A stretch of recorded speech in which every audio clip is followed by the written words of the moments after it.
date with leading coverage of the news that matters in our region. Because no one knows the Hunter like the Newcastle Herald. Our challenges. The stories we feel. The ones that move us. And those that bring us together. Access local journalism you can rely on right at your fingertips. Subscribe today to the Hunter's trusted voice, the Newcastle Herald.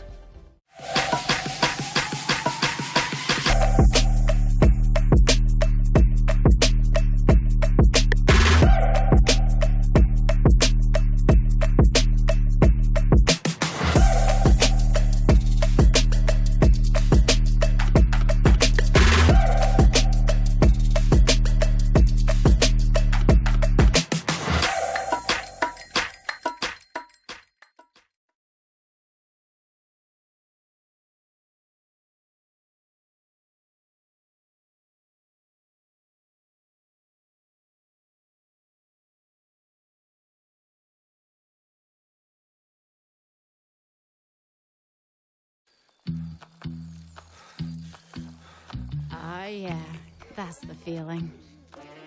Progress. Momentum. Getting somewhere. That's what it feels like when you bank with Newcastle Permanent. With local experts and award-winning customer service. We're here for you, and we're here for good. NBN News is your news. The whole street came together to help. You can trust NBN News to take you to the heart of the stories that matter. Desperate call to arms and bring you the facts. This crime scene remains active, driven by the most powerful newsroom In northern New South Wales. Border Force is using new technology. more live and local than ever. Live from a packed McDonald Jones Stadium. Fans were left breathless. NBN News. Is your news.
Good afternoon and welcome to Darling Street Oval. It is grand final day in the Northern New South Wales NPL women's competition. And the scene is set, the sun is shining, the crowd is in here at Darling Street. And where else would you rather be as the two best sides in our region go head to head for silverware in our NPL women's competition. Charlestown Azzurri is the chance to cement their dominance, chasing an unprecedented 5 trophies in a single season. For Maitland FC, it's about defying the odds, making club history in their first grand final and turning their underdog story into silverware. These two sides know each other inside out. This is the 6th time they've met in 2025, with Azzurri holding a 3-1 edge and a shared result in the State Cup final. But Maitland have shown their resilience, grinding through 2 semi-finals that went to extra time to get here, capped by Mary Enswing's unforgettable late in extra time semi-final winner last weekend. For the Azzurri, star power and depth have been their weapons all season. From Maddie Galagos' energy up front to their defensive steel. They're chasing back-to-back titles and, as I said, a 5th trophy for 2025. Question marks linger over the fitness and health of some of their stars, with Melina Ayres named on the bench today. Maitland, they've brought belief, unity and momentum. Sophie Nenadovic's leadership in the midfield, their hard-running backline and their never-say-die mentality has carried them to the biggest stage in club history after 2 extra-time fixtures. 2 proud clubs, 1 trophy and 90 minutes maybe more, to decide who reigns supreme for 2025. Make no mistake, this is the trophy that matters. This is the game to decide it all for the season. I'm Chris McPherson. Alongside me today is someone who knows this competition inside and out, the Northern New South Wales Football General Manager of Women and Girls Participation, Alana Neve. Alana, this is a massive day for women's football in the Hunter. What excites you most about the matchup as we see the trophy presented out here in front of us? Yeah, what a blockbuster to finish a very tight season actually between these two sides, and I think almost fitting that both of them are here today. I'm excited to see it could be anyone's game. No one's sort of been on top, depending on how everyone shows today and how well they play. Yeah, it's only going to be interesting. We saw in the major semi-final only a fortnight ago. It took 120 minutes. They still couldn't be separated. We had to go to the penalty spot. It could very well be the story today. We've seen other games that have been decided late in regulation time during the regular season. Charlestown managed to blow Maitland away in the League Cup final, and then conversely, in the first time they met in the regular season, it was Maitland who were 3-0 winners. So we've seen all of the narratives play out. It's going to be a big question of which one we see today as we take a look at the Charlestown lineup coming across your screen at the moment. And it will be Maddie Gallegos, as we touched on there, lining up at the front for them. They'll have Denny Bartels in goal. There's plenty of names to watch. We'll run through Denny Bartels in goal. Number 2, Kyra Dickey. 3 will be Chloe Martin. 5, Georgia Brown. 6, Alyssa Togo Paragilli. 8 is Brianna Williams. 11, Chloe Catley. 14 is that leading goal scorer. Runner-up in the Golden Boot is Maddie Gallegos. 17, Callista Hunter. 19, Sarah Knowles. And 28, Chelsea Lucas. Their bench, where all the power is going to come from the impact. Marley Blanche in 1. Their captain, Kirsten Pearce, returns in jersey 4. Gemma Simon, the former Matilda, in number 7. Melina Ayres, who's recently signed to return to the Newcastle Jets, in number 10. Number 21 is Holly Vittnell, and number 32, Sienna Fraser-Kelly. They are coached by Heath White. Who's going to be the key for the Azzurri today, Alana? Oh, I think you've got to go Manny Gallegos. I think she's a massive threat in the final third, and she just finishes. If you give her an inch, she just finishes and is a real hound. So I would say she'd be pretty key. Depending on who's playing in the midfield, I think this game is going to be won in the midfield today. I mean, obviously we need to have goals. So Azzurri has definitely shown that they can do it. Maitland were unlucky in the last game, but I think if they can get those shots that were hit the crossbar last time, I think we're going to be up for a pretty tight match. Yeah, it was certainly the talking story of the preliminary final last week. Maitland found every which way to find the woodwork. We call it the woodwork. It's not made out of wood anymore, but that's okay. But they certainly they were struggling to buy a goal. They went nearly 5 hours across a number of games without a goal. They broke that drought, and they'll be hoping that that's opened the floodgates here today, because they know they'll need to score and get the early momentum up against their rivals in Charlestown, Azzurri, as we see some of the players making their way out here. The substitutes coming out to take their spot on the bench. The scene is set, that is for sure. We'll take a look at the Maitland lineup now. In goals will be number 1, Annabella Thornton, the reigning goalkeeper of the year. Number 2 is Charlie O'Connor. She'll form up in the back line. In the midfield will be number 4, Keely Gawthorpe. Number 7 is Lana Carney. Number 8, Sophie Nenadavic. Number 10, Josie Morley. 11, the former Jet, Sophie Stable. 15, the youngster from Bellingen, Will O'Neill. 18, Talia Gosner. 23, the live wire in Georgia Ames. And 35, the former Olympian, Mary Ensweng. Their substitutes will be number 39, Alex Tagarulius. Number 3, Julia Innes. Number 5, Keely Gawthorpe. Number 9, Sophie Jones. Number 14, Renee Pountney. 17, Serena Carter.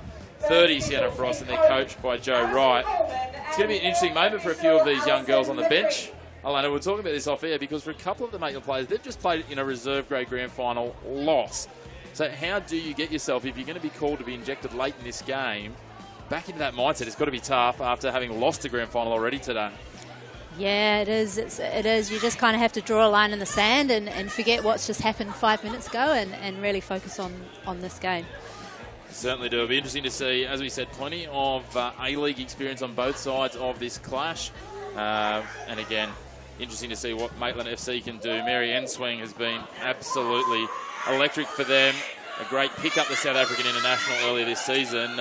She's really unlocked. She's been their leading scorer, 9 goals for the year. She's probably one that I'm looking to for being that game breaker for Maitland. Absolutely. I mean, if she gets time and space on the ball and starts having some shots, I think she'd be a really key player for Maitland today. Something Maitland have built their season on this year has been their defence, and obviously they've got the strength and physical presence of Talia Gosner and Charlie O'Connor sitting back there at the back. They know they're going to have to be on, as well as the reigning goalkeeper of the year, Annabella Thornton. Yeah, absolutely. They're going to have to play really tight. As we said before, Charlestown are crazy in the front. Now we see the teams coming out. Our referees lead them out. Caleb Lowe is our referee. Our assistant referees, Flynn Coate and Harrison Coleman, and our fourth official, Alison McCready. An experienced refereeing contingent. They've done a wonderful job all year, and we're looking forward to seeing them controlling the game again today as the teams are led out by their captains. It is Sophie Stableford with youngsters in arm, leading out Maitland FC, and Callista Hunter wearing the captain's armband for Charlestown. Charlestown have been through a couple of captains this year. As we said, Kirsten Pearce was their captain at the start of the year. She's been out with injury. We saw, as I touched on before, Atlanta State Cup final where we saw Jana Fraser with that really tough injury. But Charlestown have continued on despite the injuries. They snuck home to be the premiers at the end of the regular season with a win in the final round. Maitland falling just 1 point behind them, and now, after a major semi-final 2 weeks ago that went to penalties, they go toe-to-toe for glory at a sun-bathed Darling Street Oval that is seen absolutely set for this 2025 NPL Women's Decider. The crowd is in. There's plenty around. It's a strong turnout here. Plenty of fans for both sides decked out in club colours and paraphernalia and ready to get us underway. We have the referee being set to do the coin toss, and he's got no captains. Won't be far away. Wonderful moment for all these club juniors, though, Alana, to be out there with their senior heroes. Yeah, it's a great spectacle of the game to have every age group represented today. Certainly is. Here we go, captains now. Callista Hunter and Sophie Stableford have finished their conversation instructions with their team. The huddles are set. The toss is happening now. This will determine which way we go, who runs from left to right of your screen. And the referee, Caleb Lowe.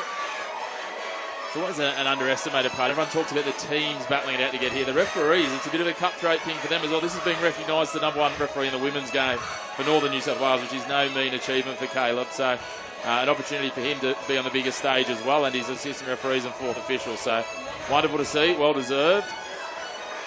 We just organise a few last photos. There's always the machinations and the few last things to tick off on grand final day. That's it, with the hone, Jodie Carter. She's an MP here. Jodie Harrison, sorry. She did the coin toss. Wonderful to have some of these people in supporting our game, which is great to see. And again, if you didn't catch it earlier, we did have Newcastle Olympic on their home deck in the reserve grade grand final, getting home 4-2 over the minor premiers, Maitland, in the reserve grade.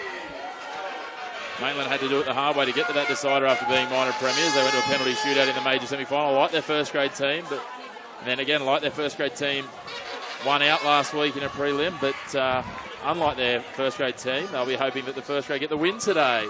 Absolutely. We'll wait and see. It's been a great representation of the depth of Maitland's club to get two sides here into the grand final today, so well done to them on that achievement. Certainly across the men's and women's NPL is the only club to do that, so again, a great achievement for what Joe Wright and his team have built there over the recent years.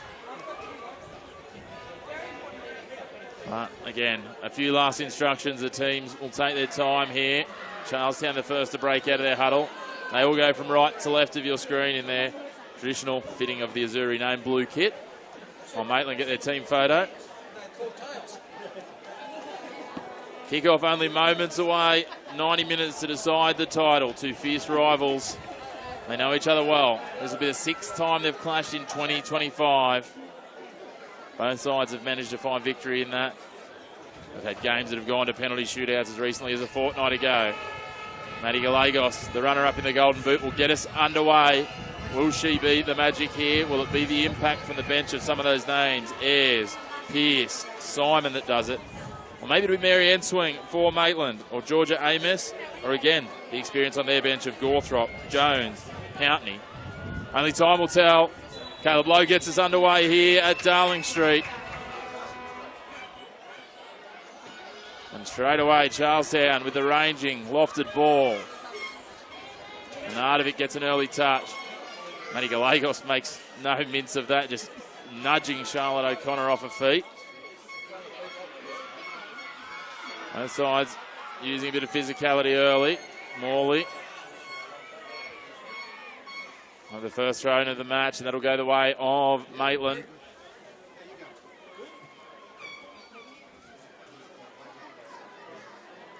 A long throw for Maitland. Finds an Azzurri player. Mary Enswing now on the ball. Plays it on for Stableford. Pass doesn't connect though. Charlestown immediately pushed forward with a long ball. Carney plays it down the line. Stableford fighting tooth and nail to hang on to it. Carney switches it across to Gosner. Gosner leaves it for Thornton, who's out of a box. Little misstep there. That's a poor turnover. Kearney at the top of the box. Shot taken from range. Hits the crossbar. Last week it was all Maitland finding the woodwork. Today it's Charlestown first. Well, you'd have to say great start from Azzurri. There wasn't too much pressure. Maitland made it a little bit difficult for themselves, but great shot and good deflection onto the bar. Certainly was. Annabelle Thornton a little nervy there, tracking back, covering it. But speaking of nerves, you have to think that's what Lana Carney had there. Just getting those out of the system early at no expense, fortunately, for the Magpies and their fans here today. Now Maitland going forward. Togo Paragilli, that's going to be a great battle to watch her up against Enswing out there. Been one of the pick of the defenders in the competition this year, Alyssa Togo Paragilli. Enswing gets a touch on that. Can't control it. Azzurri play going to ground. Play on, says the referee. Again, Azzurri, each time they've had it in their back line, they've decided to go long. This time it goes across the sideline, and Will O'Neill will take the throw. Neal going long with the throw. Georgia Brown. Now it comes forward to Nardovic. Up against Williams. Gets it free out in front of Stableford. She'll try and get the jump on Martin here, but Martin tracks back. Stableford with some nice footwork cutting inside. Beats one. Can't beat the second though. The captain, Callista Hunter, shuts that down. Yeah, they're playing really tight to their Maitland. They're not getting too much time and space in the final third. Nice ball here now out in front for Knowles. Former Jets Academy product. Needs the ball in. Nice little 1-2. Williams and David Cross. Matty Gallegos does well to hustle and get a boot to it, but it's well off target.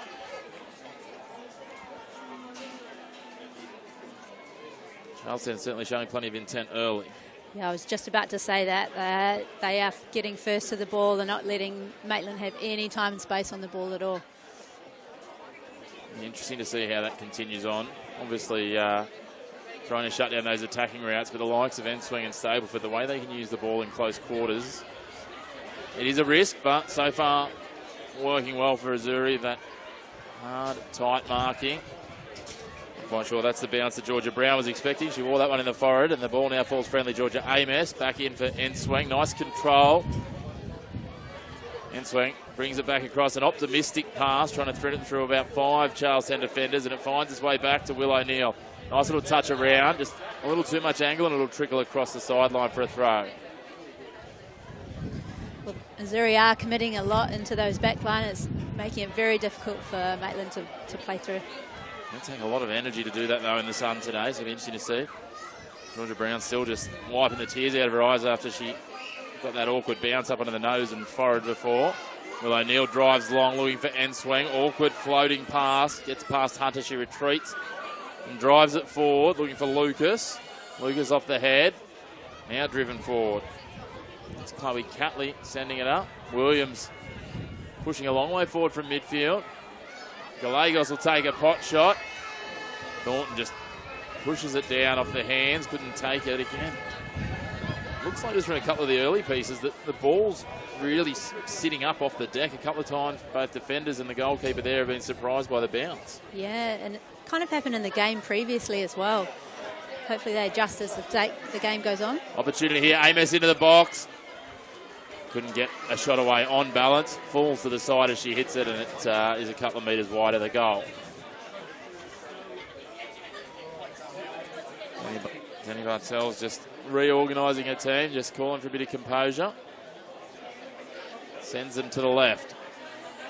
She'll drive this long towards halfway on the western side of Darling Street. It's actually going to slice away, almost take out the fourth official. Well, O'Neill will take the throw here. She'll look long for Enswing. Tago Paragilli appeals for handball from Maitland. O'Connor threads the ball forward. They are marking tight, aren't they, Azzurri? Isn't it leaving them having no space when receiving the ball? Of the throw for Azzurri.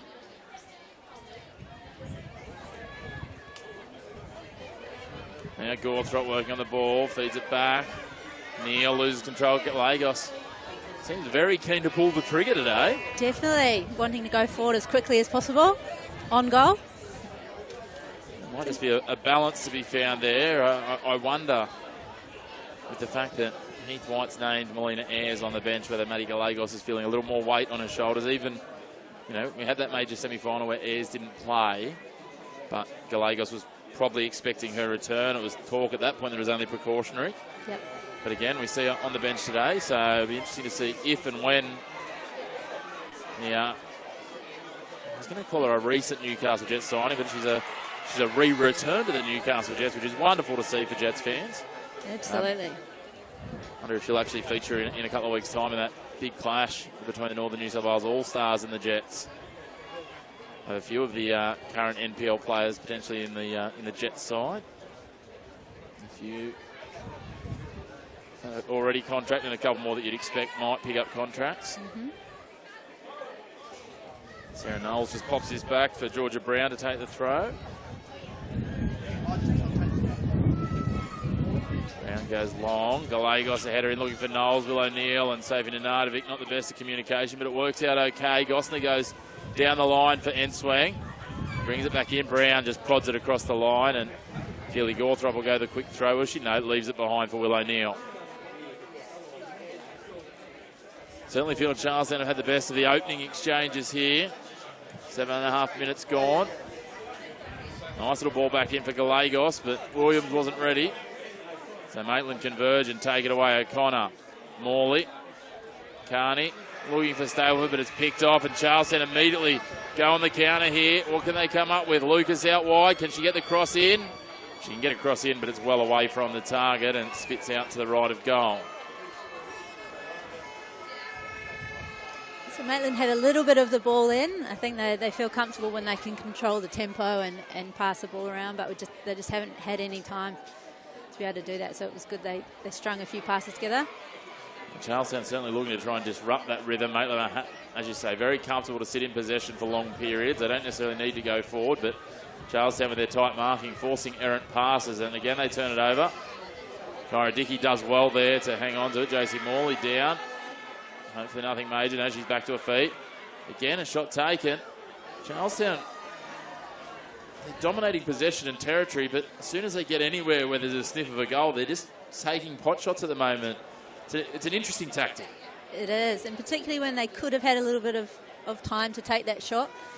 They're not as under pressure as what Maitland are, but that's obviously the intent of the game.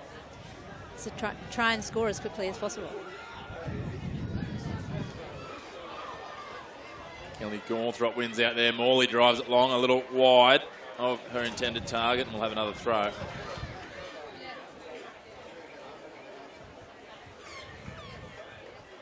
Brown again, winding up, goes the long throw towards halfway. Going to beat everyone across the line. Joe Wright getting involved there. He's getting a little touch. The Maitland coach. Gawthrop's header broken up by Brown. Knowles now for Williams. Nenardovic almost took out Mary Enswing with friendly fire.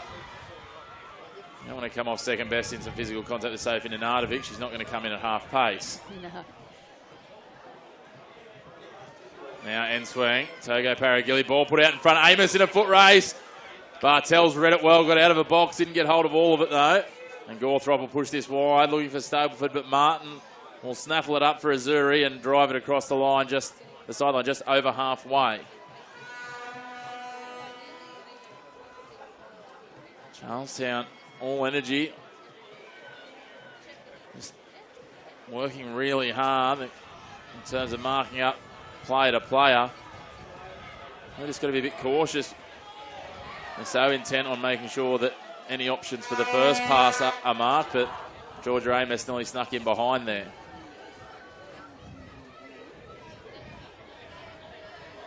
Will O'Neill with the throw. Gawthrop out-muscles Dickey for the ball. Amos heads it on, looking for end swing. Togo Paragilli's there. Brown takes it away. Knowles now. Dickey pushes forward. Again, there we see it. Charlestown just looking to go as direct as they can. Looks like a clear intention from Charlestown, both in how they attack and defend. They've come out with a very clear plan. How effective it'll be, only time will tell. Enswing pulls it up, feeds it out. It's a nice ball for Amos. Cuts back against Brown. Brown does well to get a boot in there, despite ending up landing flat on her back. Yeah, they definitely have come out to try and disrupt Maitland's play. They know they are comfortable with the ball, and they're not letting them have it, which is working at this current state. Yeah, that's good. Speaking of battles that we talked about earlier, that one on that right flank there, Georgia Amos versus Georgia Brown's developing nicely. They're very agile, very athletic, wide players. And swing now on the ball. Controls it well, comes away. A little bit of confusion between her and Will O'Neill allows Kyra Dickey to step in and slide it across the line. Neal goes to the second option. They can't control it, and Charlestown will relieve the pressure with a throw in. Yeah, they're playing tight in that corner there, aren't they? Look at all the bodies in there. Very difficult for Maitland to play through that. Gawthrop just heads it across the line. You'd have to say that Charlestown are successful in what they're trying to achieve. As to whether they can maintain that for a prolonged period of time is going to be the question. Gawthrop breaking free, decides to lay it off now. Morley, that left knee heavily strapped after her ACL injury earlier in the season.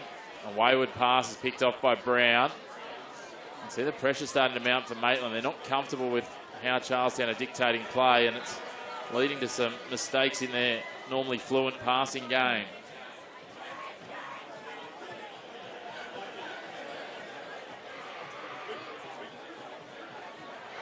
Gawthrop, a bit of an air swing. Dickey doing a job there. O'Connor's back. Up against Gallegos, heads it across the line. Plays it safe. Just see that threat that Maddie Gallegos poses there. Charlotte O'Connor came charging towards that. Then at last second saw that it was Maddie Gallegos and just propped a step. Gallegos, a former defender herself, won't hesitate in throwing herself into contact. No, absolutely. She's got strong presence in that final third for Azzurri. Gostner drives it forward. Appeals to the referee that she was held by Gallegos. I'll tell you what, talking about Maddie Gallegos, what a job she's done turning from a defender last year. She's moved to Charlestown this year. A few questions were asked. I remember calling her on the Charity Shield, and Tara Andrews was quite surprised because I think Maddie Gallegos has given her a real tussle a number of times, Tara. So to see her at the front, but she's done a wonderful job. As I said, she's finished only behind Tara in the Golden Boot. Absolutely. I mean, what a transformation. I guess as a defender, you know how strikers move and what they need to do to get behind the defence. So it's one thing to know it, though, isn't it? It's another thing to actually be able to go and then do it, because it is there's obviously overlay of skill sets, but there's some very different skills as well. But yep. Then we see Mary Enswing sneaking in behind. Alyssa Togo Paragilli, not exactly clear on how she managed to take it away, I don't think. I think she confused herself, but did get it away, played it into the boots of Enswing, and will get a goal kick. I suppose it doesn't matter how it looks, as long as it's effective at the end of the day. Exactly. She did her job. Bartels now will take the goal kick. 14 and a half minutes gone, and I think it's fair to say we've only had one real moment of threat for either side. Both sides just trying to get into their fluency. Charlestown probably doing the better of that at the moment, but playing a very different style of game to what we've seen from them in their other clashes with Maitland. Yeah, I think Maitland will have to adjust a little bit. I mean, the last couple of minutes they have been up their end of the field, which is promising for them. Interesting to see what the communication is out there from Maitland. You have to feel that the experienced players, the Nanardovics, the Morleys, the Gawthrops are having that conversation to sort of say, we just need to kind of stick to our guns here and see whether or not Charlestown can see us out, because I don't think it's a defensive structure that you can play 90 minutes. It's going to take a lot of energy, even with the experience they've got on the bench. Absolutely, and I think once the game goes on, Maitland will get more comfortable with the ball, which will stretch their defence, and they've got to decide then how do they adjust from a defensive perspective. It'll be an interesting evolution as we go through this grand final, but they're the ebbs and flows, the twists and turns we love to see as Gilly Gawthrop stretches out, can't get hold of that. Dickey, nice little ball on from Gallegos, but Catley left it behind. Now Maitland pushed forward on the counter. Looking for Georgia Amos. She controls it on the chest. Can she get the better of Georgia Brown? She taps it on, looking for advantage, but Brown tracks back and pushed it across the sideline. Throw in the midpoint of the attacking half. Will O'Neill for Enswang. Togo Paragilli just using her sheer force to take it away. Goes all the way back to Gosner and O'Connor.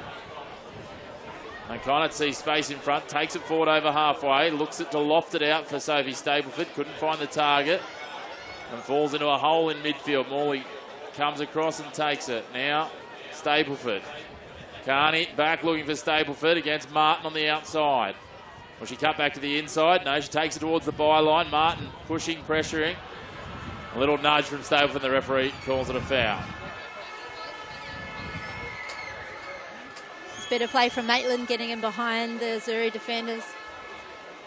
Certainly one of their strengths, isn't it? The pace on those flanks. Sophie Stapleford and Georgia Amos. I think that's kind of as much as Georgia Brown will track back, Chloe Martin will track back there. That's where they look good, getting in behind and creating those opportunities against the grain.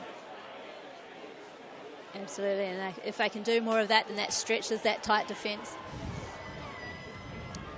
Lots of movement off the ball. Opportunity here now straight away. Williams trying to go on the attack, turned it over. Amos. Oh, miscommunication between Amos and Gawthrop. Ball looking for Maddie Gallegos. Gosner there. Composed and sees it across the sideline. All of a sudden, Charlestown in a defensive hustle the last few minutes. They come away with it. Knowles for Dickey. Plays it back in for Knowles. Got Catley there as well if she wants. Decides to go wider still. Lucas puts it behind Martin. She has to turn back for it. Pulls up her momentum. Goes down the line looking for Catley, but Morley covers ground and closes and takes it away and gives the throw to Charlestown.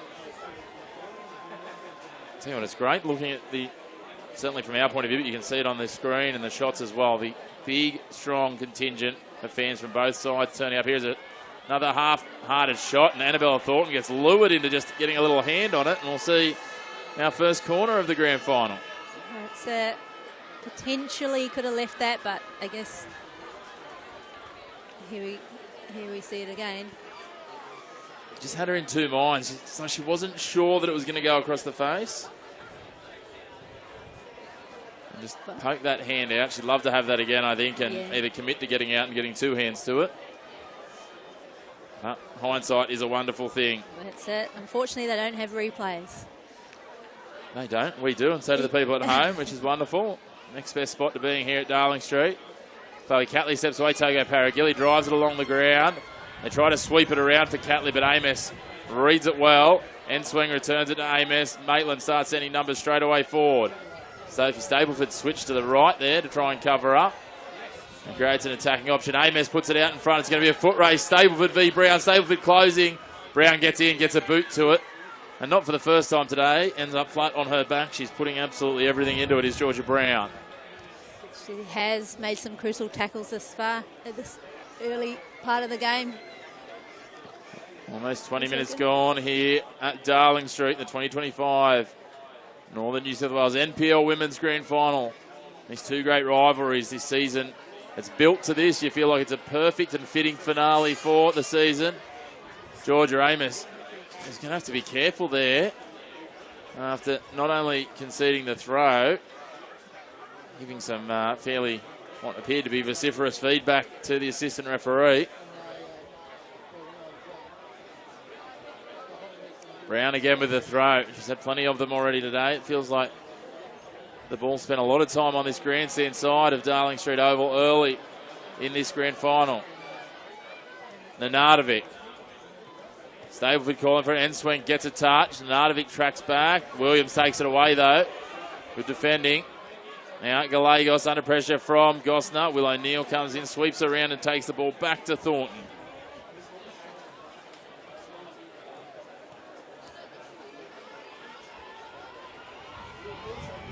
Still feels, despite there being a bit over 20 minutes gone, that there's certainly a nervy, cagey energy still out there. Yeah, absolutely. Both sides haven't really settled into their game. There's a silly, cynical foul given away by Callista Hunter there. She actually would have come away with the ball in the end, but Mary Ann Swing just a clip on the shoulder and did everything in her powers to make sure the referee saw the contact. See down just in front of us, Melina Ayres going for a little bit of a jog and just heading back to the sheds. Sure, nothing untoward. Thought she was getting ready to warm up already. I was like, that would have been a real curveball from Heath White, wouldn't it? But no.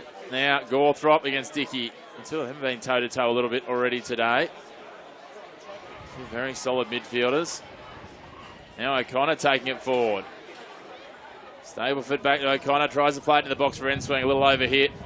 Bartels will come out and pick it up. It's the right idea from Maitland. A few quick passes and then over the top, but just didn't quite execute it on that occasion.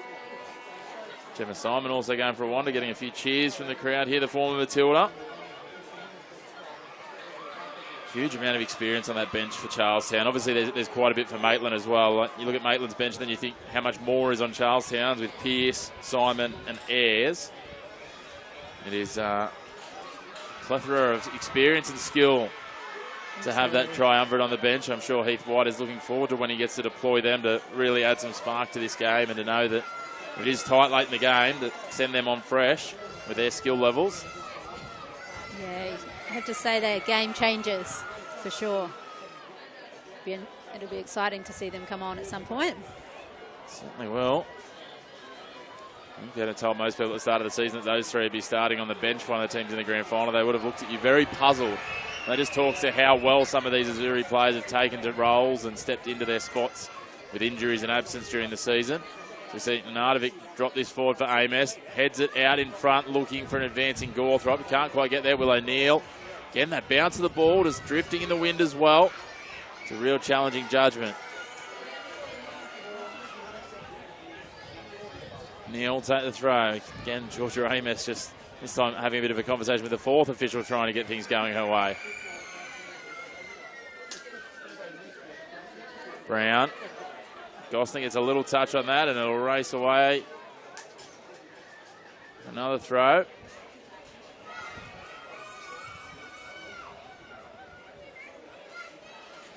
Of course, if you're sitting at home watching this and thinking, gee, I wish I'd got myself to some live football this weekend, you can come back to Darling Street Oval tomorrow where the men's NPL Grand Finals will be on. Reserve grade at 11 o'clock, first grade at 2 p.m. between Broadmeadow Magic and Lambton Jaffers. But if not, you can catch it live and free on the Northern New South Wales YouTube channel. As Charlie O'Connor drives that forward looking for end swing. Again, the bounce. As true as you can get. The ground staff done a wonderful job with this pitch here at Darling Street. Looks great, particularly after the weather we've been having. Looks fantastic for finals football. What a ball out in front of Amos here. It's going to be a foot race. Bartels comes out, does well. Just beats her by a step and drives it across the sideline. Danny Bartels has been a key part of this Charlestown side this year and again comes up clutch there. That was a great ball in behind. But great work from the keeper to come out and retrieve that. Otherwise it would have been a one-on-one for sure. Goes across for a corner now. Nenadivic will step up and take it. Gosner will push forward. One of the more potent central defenders with a head in the women's game is Talia Gosner. Bit of a running joke around Maitland that she doesn't worry about scoring with her boots, just with her head. If you're good at it, why not? Why not? Get anything on it. They all count the same. Nenadivic comes in, one arm aloft, gets underneath it, plenty of backspin to the back post, but A little too much angle, and it's cleared away over the sideline. Nardovik will take the quick throw here. Well, O'Neill calling for it back in the pocket. Nardovik will go long, looking for Enswang. Enswang gets a little leg on it. But it's going to beat everyone across the byline, and we'll have another goal kick for Bartels. 25 minutes gone, 20 to go in the first half of the 2025 NPL Women's Northern New South Wales Football Grand Final. Charlestown certainly, Alana had the best of it early, but it's settling into a fairly even battle now. Yeah, I think they did come out of the gates faster, so they were aggressive in going forward, aggressive in defending. But now Maitland have kind of settled back into the match. Mary Enswing goes forward, puts the through ball for Ames. Flag goes up for offside. Bartels and Ames coming together. I'm not quite sure. Bartels has taken some umbrage with something then. Not sure quite what it was. Didn't at first glance look like a lot of contact. Let's have a look at the replay. Wonderful ball through from Enswing, but Ames just a step too early. Yeah, it looked like George Ames might have thought that Denny Bartels didn't quite have hold of it. Just took a couple of pokes at it to see if it is set free. Just a light little poke there, but... Ames always happy to be one to put a little bit of fuel on the fire. She won't leave you wondering. Now Charlestown, ball in behind, looking for Lucas. Gosner comes out, and she didn't look confident with it, but got away nonetheless. Now, Dickey pushes it back in. Togo Paragilli's a long way downfield. Tries to loft it into the box. O'Connor gets there, takes it away. Morley up against Catley. Keeps fighting, does Morley. A little bit of contact on the lower leg. I don't think there's a lot in it, but it will be a foul nonetheless, and a good opportunity for Charlestown. Probably 40 from goal.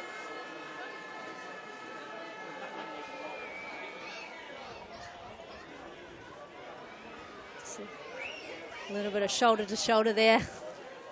Shoulder to shoulder in that last little bit. Just a little kick at the ball and got the leg, I think. Referee's done well to sort of let them play when there's been little nudges so far. Opportunity now, Togo Paragilli. She's got a wall lined up on the 18-yard box. Gallegos trying to sneak in behind. Gets ahead to it. Well off target. And still a warning shot. If you're Maitland, though, you're going to pay attention to the pace and movement of Maddie Gallegos on those set pieces.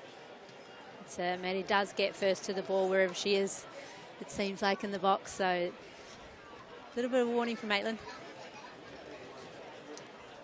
Connor pushing forward. Nardovik gets a boot to it, but it falls for Williams.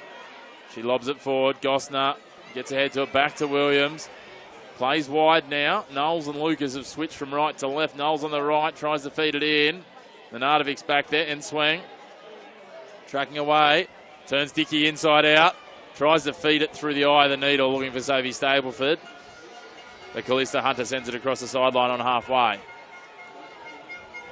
More promising play from Maitland. You can just see they're trying to play those angles and feed it in behind now, realising that Charlestown are pushing up to try and keep that close, tight marking going. Yeah, exactly. If they play in behind, then Charlestown will have to think about how they do their tight defence as they start getting played through. But they have been holding strong so far. Nice ball here. Enswing, she set Stable free on the edge of the box. Can she find the cross? Dickey there just pushes it across the byline. Didn't look happy with that result, but has seen away the danger for now. Another corner for the Magpies. Yeah, it was a great ball and a great run. Just didn't quite execute the cross, probably what she was looking for to get back in to the middle, but promising stuff there for Maitland. Nardovic giving an early communication, early signal, 2 hands aloft to the team. Most of the teams will have code plays based on those hand signals. And what they're trying to achieve. And the next step is actually delivering it where you're aiming to and then having someone else meeting it at the same point. She comes in, short, front to Morley, sweeps around, gets it to the corner of the 18-yard box, tries to play it in, well blocked. Chloe Catley came out and just shut that down. That's where it was Hunter.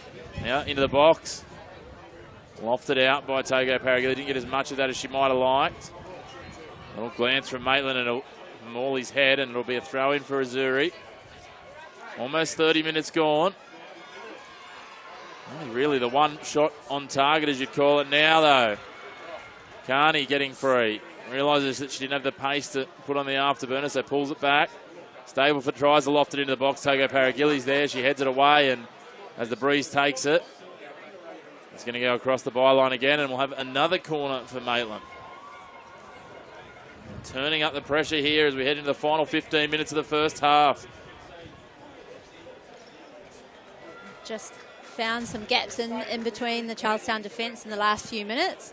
Let's see if they can execute a goal, or at least a shot on goal this time. Nenardovic now. It's Stableford. And Carney floating outside. Neal and O'Connor back in defence. Everyone else is inside the 6-yard box. Plenty of numbers. They float this one up in the breeze. The breeze just dies as they hit that, and it overholds and runs with it. And away it goes for a throw-in. No threat to the Azzurri goal. Really sort of coming and going, that wind. It's gusting in different directions, swirling about at different points. See with the corner flags in the background of your shot there.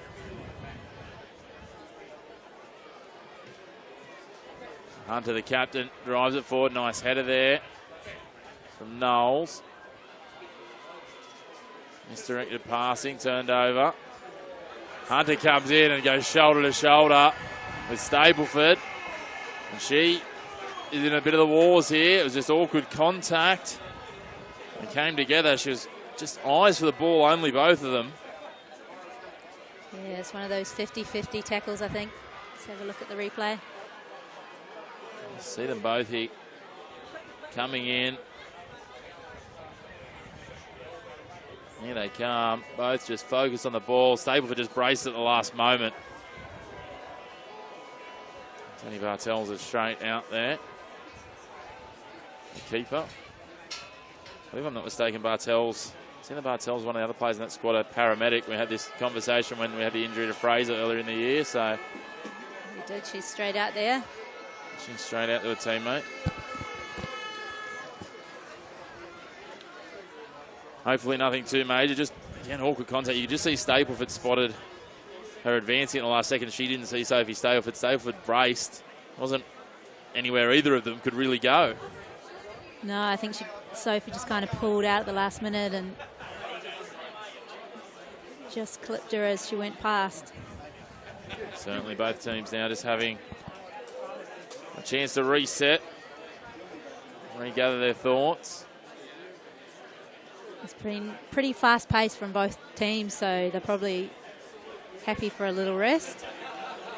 The news is she's back to her feet, which is always positive. You see Joe Wright there on your screen, the Maitland manager.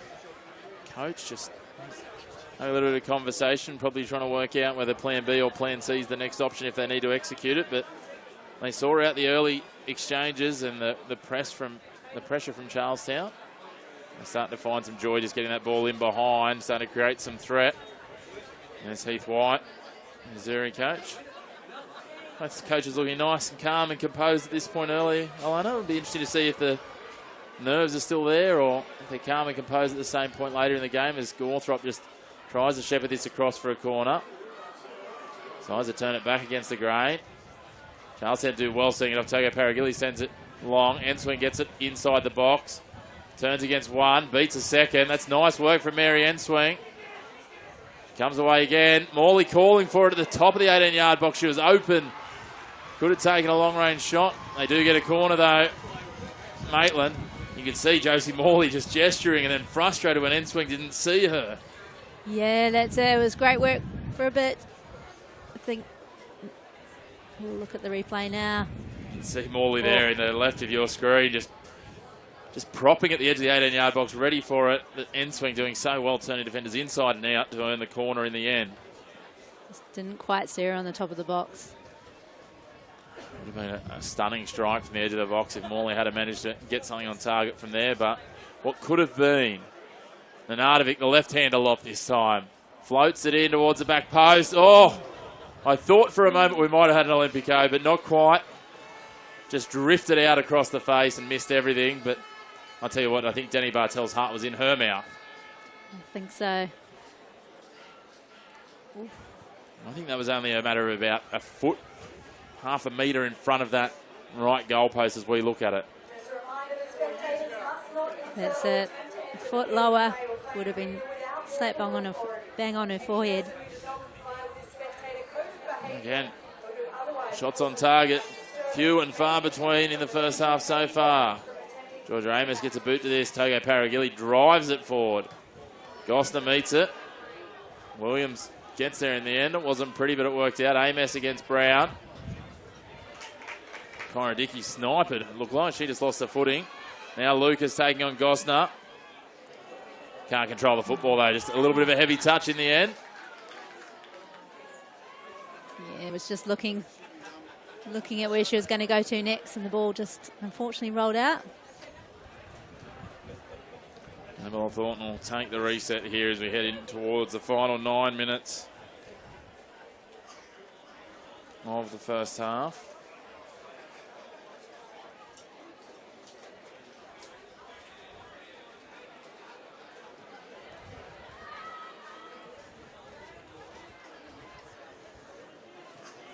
End swing pushes it for Brown, intercepts it.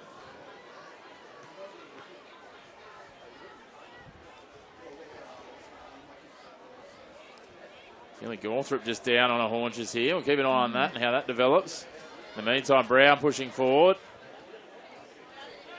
Gallegos pushes across the sideline. Physio out now for Gawthorpe. Player who knows this ground fairly well as a former Olympic player, Kelly. Not sure what happened there though. Just went down on the haunches and doesn't look good. Getting some water. Doesn't think there's any real reason for alarm. She's shaken off the attention of the physio and Maitland physio Amy Walton. Should be back into it by the looks of it. Ready to roll. Just needed a breather. Oh, just taking a little bit of a knock. Just signalling to the fourth official. Out the side, signaling the side of her head. Goes back on, back into the fray. Will O'Neill throws long, looking for end swing. Brown gets a little touch. Togo Paragili will track back and just push it across the sideline again.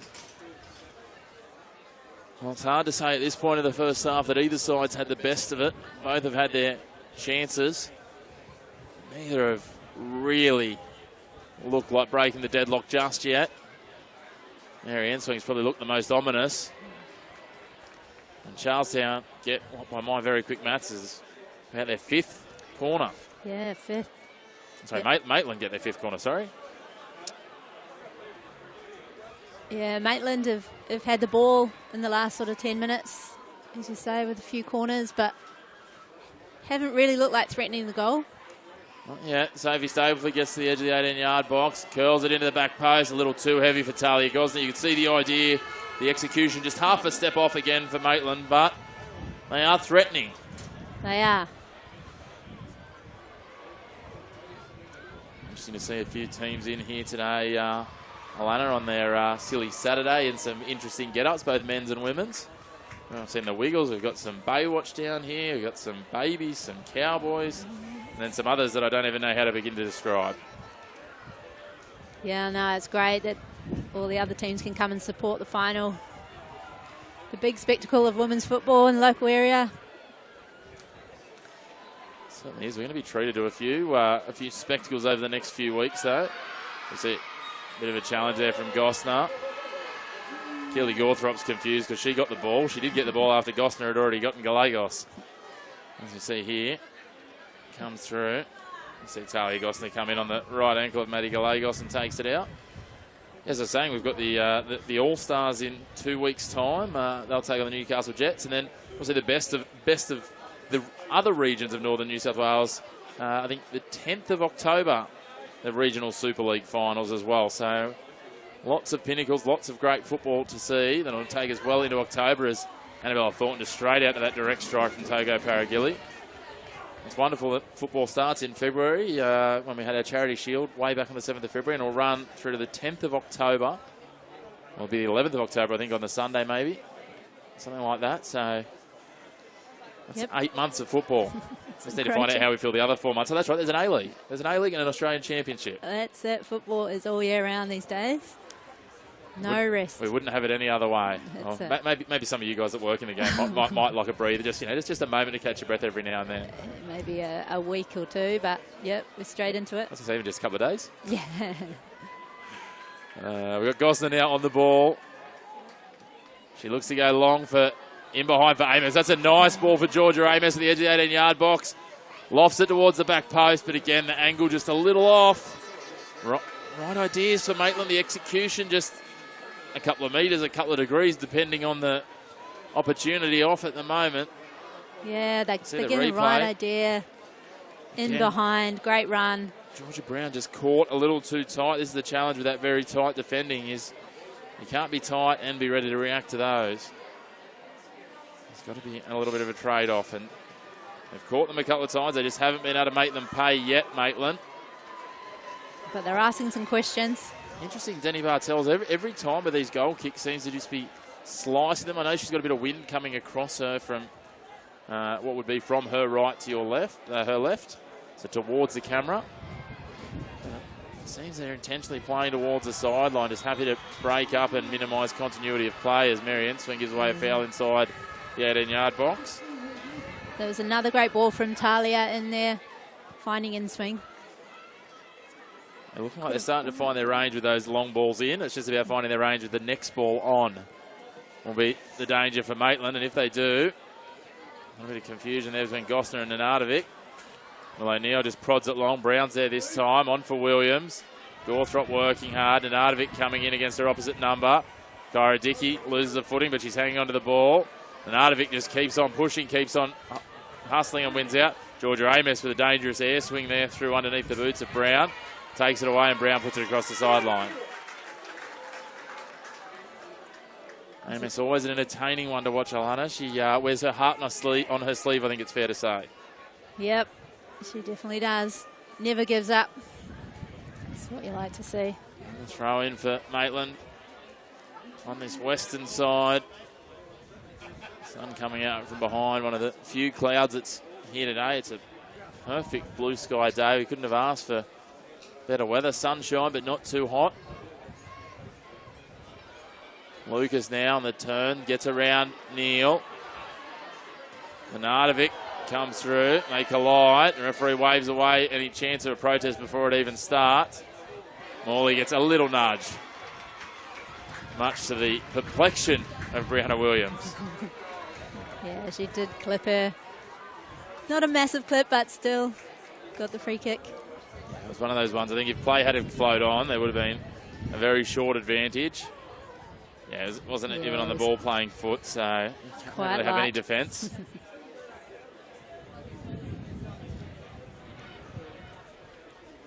Yeah, Maitland, they go wide again to Amos. What can she do here? One-on-one v Brown, tries to step over, tries to step back, gets a nudge in the back and draws the foul. Assistant referee all over that one. Yeah, Georgia Brown has been pretty good in that corner. It's been hard to play around it in just that instant as well. Maitland happy to slow things down as we head into the last 90 seconds of regulation time of the first half. Wait and see what our fourth official, Alison McCready, has to display in terms of time to be added on.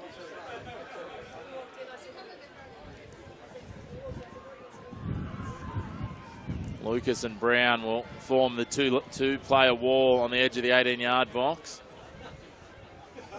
Stapleford and Nenardovic. Nenardovic peels off. A couple of metres inside his western sideline, curls it in. Sits up on the first bounce, nice and easily, comfortably taken by Denny Bartels. And again, she pushes it wide towards his western touchline. Nenardovic tries to control it, but just gets a little heavy touch on it.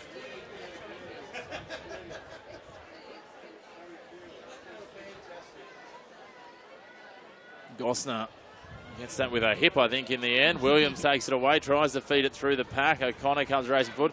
Does well to pinpoint Enswing, who drops it back for Gawthrop. Gawthrop and Dickey renew their rivalry. Dickey gets a boot to it, but Gawthrop holds her feet and comes away. O'Connor now, again, they offer her space in front and she takes it, but she feeds the ball right. to a blue jersey. Maddie Gallegos lofts it optimistically, looking for Lucas. Well, O'Neill happy to allow Lucas to take it on the first touch and then takes it away and pushes it across the sideline. And the fourth official indicates just 1 minute of added time.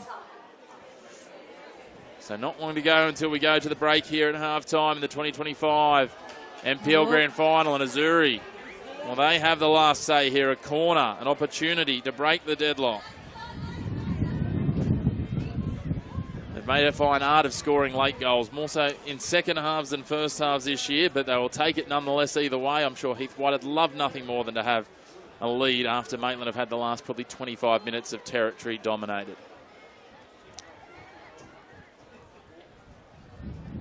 Chloe Catley waves away Alyssa Togo Paragilli. Togo Paragilli will set up as an option for an angled short corner. Kicking it up into the wind, tries to drift it up towards the top corner, finds the roof of the net. My goodness, that was not far away. We thought we nearly had an Olympico earlier. That one got even closer. That was only inches over the crossbar at the top corner there. Did her best to use the wind, did Catley. That would have been some goal in any game, let alone a grand final. Absolutely. What a great shot there. Or cross shot. It was awesome.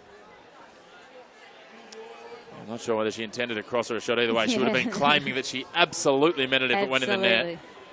But it's another warning shot. Both sides firing them now. Maitland looking for the last salvo. Brown sneaks in and sniffs it away. Lucas calling for the ball. Brown's got acres of space in front of her. She takes it on offer, plays it wide to Lucas. Neal steps in and plays it away. And at half-time here in the 2025 Northern New South Wales NPL Women's Grand Final, it is all locked up at Darling Street. We've had some half chances at both ends. There's been plenty of nerves and a lot of physicality. Charlestown's defensive structure up against Maitland's transition play has shown its best so far, but no goals on the score sheet.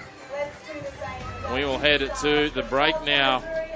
We'll take a few moments, a few minutes as we see the teams making their way to the sheds for the instructions from their coaches, Heath White and Joe Wright, respectively. But at half-time in the Northern New South Wales Women's NPL Grand Final, it's all locked up 0-0, Charlestown Azzurri and Maitland FC.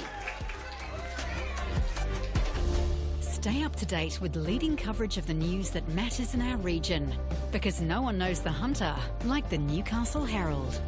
Our challenges, the stories we feel, the ones that move us, and those that bring us together. Access local journalism you can rely on right at your fingertips. Subscribe today to the Hunter's trusted voice, the Newcastle Herald.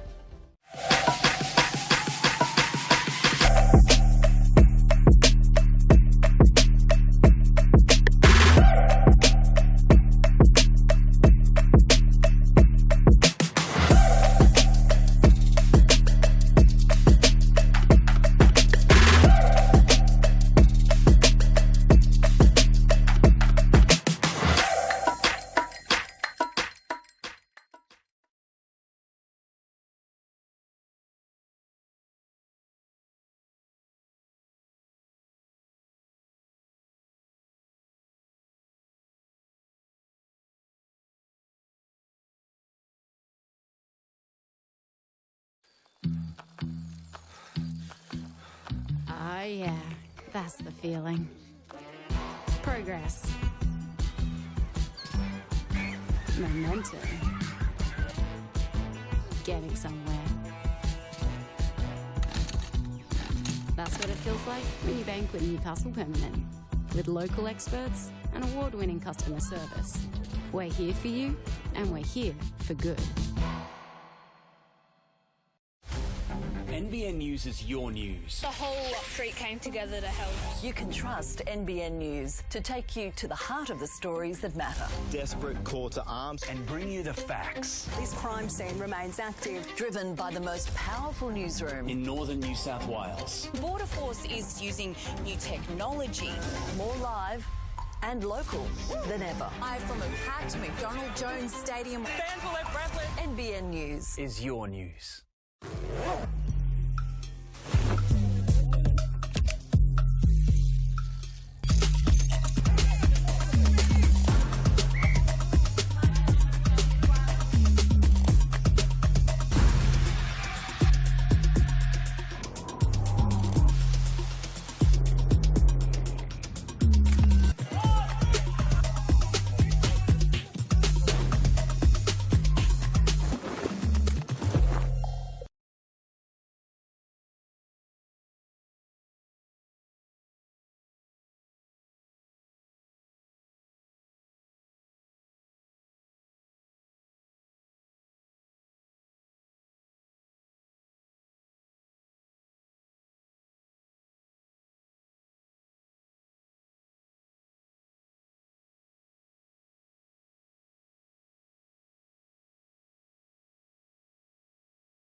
Well, welcome back to Darling Street Oval. What a first half it's been. It's probably time, I would suggest, Alana Neve, to take a look back at some of the highlights from the first half, some of those big chances and big hits.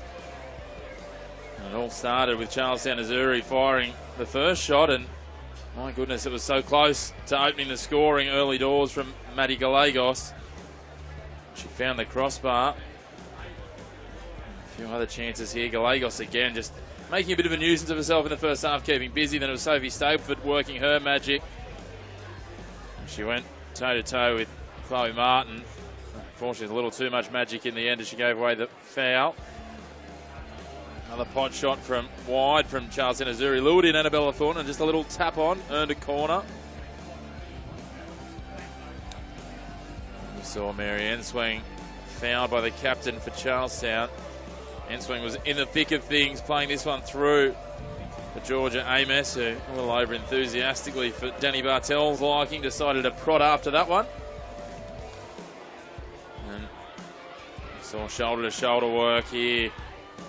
JC Morley in front of a fairly active Charlestown Azzurri faithful. Someone lofted into the box and headed away. Maddie Gallegos again. She's been leading the attack for Azzurri with aplomb. Here we saw Stapleford, almost a rugby league hit up there. They went toe-to-toe and all was cleared in the end. And Mary Enswing turning defenders inside, outside and back again. Earned a corner for Azzurri, for Maitland against the Azzurri defence. The corner lofted in, only inches away in the end. Maitland were pressing their chances. Azzurri, though, weren't going away. Talia Gostner giving away a foul there on Maddie Gallegos. I feel Gallegos and Enswing have been at the heart of almost everything. And then Georgia Amos got a few steps of space here. Just lofted it a little off target for Maitland. And Azzurri. What about that from Chloe Catley? So close to breaking the deadlock in the shadows of half-time, Alana. Yeah, that's it. I think Charlestown have definitely had some chances on goal, but as the game wore on, Maitland had more of possession, more of the territory, and they've looked to threaten, just not yet. Well, we certainly know that there's something coming in the second half. These two are going to come out with their rivalry renewed. And speaking of rivalries being renewed, tomorrow here at Darling Street, two local rivals will go toe-to-toe on neutral territory. Broadmeadow Magic versus Lambton Jaffers. You can be here 2 o'clock at Darling Street Oval, and where else would you want to be? The forecast is similar for today, and I tell you what, the forecast for football is going to be red hot. Absolutely, perfect day for football. What a big blockbuster for finalising the men's competition. It's going to be great to see someone crowned as the champions for 2025, and if that's not enough football, we touched on it earlier. Saturday the 20th, again here at Darling Street. It's the centre of all football this year. The Newcastle Jets versus the Northern New South Wales All-Stars, the best of Northern New South Wales against our professional local side. Men's and women's, 3 o'clock, 5 o'clock. What a Saturday afternoon to settle in and watch the best of our semi-professional competition against our best professionals in our region. Yeah, it'll be a great opportunity to see how they match up. Obviously, some of the players will now transition into the Jets side that they've been playing with their clubs, so that's a great opportunity for them to play against each other. It'll be great to have a look at the Jets as they lead into the Australia Cup final as well, which will only be a couple of weeks after that. But we're going to take one last break here to get set for the second half at Darling Street. We'll be back with you in a few minutes' time for the second half of the women's NPL Northern New South Wales Grand Final between Maitland FC and Charlestown Azzurri. Stay up to date with leading coverage of the news that matters in our region, because no one knows the Hunter like the Newcastle Herald. Our challenges, the stories we feel, the ones that move us, and those that bring us together. Access local journalism you can rely on right at your fingertips. Subscribe today to the Hunter's trusted voice, the Newcastle Herald.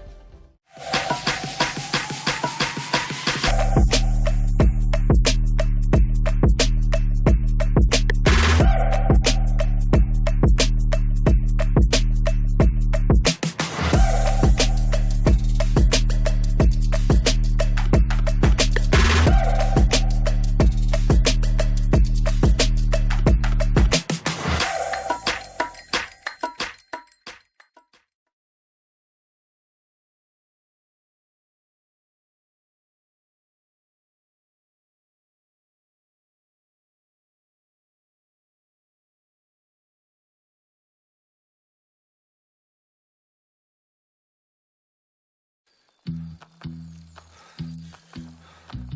yeah, that's the feeling. Progress. Momentum. Getting somewhere. That's what it feels like when you bank with Newcastle Permanent. With local experts and award-winning customer service. We're here for you, and we're here for good. NBN News is your news. The whole street came together to help. You can trust NBN News to take you to the heart of the stories that matter. Desperate call to arms and bring you the facts. This crime scene remains active. Driven by the most powerful newsroom. In northern New South Wales. Border Force is using new technology. More live and local than ever. Live from a packed McDonald Jones Stadium. Fans were left breathless. NBN News Is your news.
Welcome back to Darling Street Oval for the second half of the Northern New South Wales NPL Women's Grand Final. Maitland FC already out on the pitch for the second half. Charlestown Azzurri making their way out now. See them coming out of the shadows into the sunshine here at Darling Street to the rapturous applause of the Azzurri fans. Chris McPherson and Alana Neve bringing you all the action, and it's all tied up at 0-0 at the break. And it looks like Charlestown have gone to their bench. Melina Ayres injected into the action, Alana. That's going to be interesting to see what sort of impact the, I was going to say, again, I'm not sure whether to call her a former or a future or a current A-League player can do. Either way. That's it, all of the above. I know, she's going to make an impact for sure. So she's come on for Sarah Knowles. Looking at trying to do some quick mental arithmetic. We'll see the fourth officials board in a moment. Heath White just confirming the change. Doesn't look like any changes for the Magpies. But Azzurri clearly looking for some experience and some goals. As we see, Alison McCready, the fourth official, will bring the board up, and we'll confirm that it was Sarah Knowles who will make way for Melina Ayres to get this second half underway. Double trouble of Ayres and Gallegos. Will that be the tonic for Azzurri to claim what would be a fifth trophy this year? They won the Charity Shield earlier in the year. They won the League Cup. They won the Minor Premiership. Joint State Cup winners, Alana. It's as close to the perfect season as you're going to get. Yeah, they are definitely keen to add this one to the trophy cabinet for sure.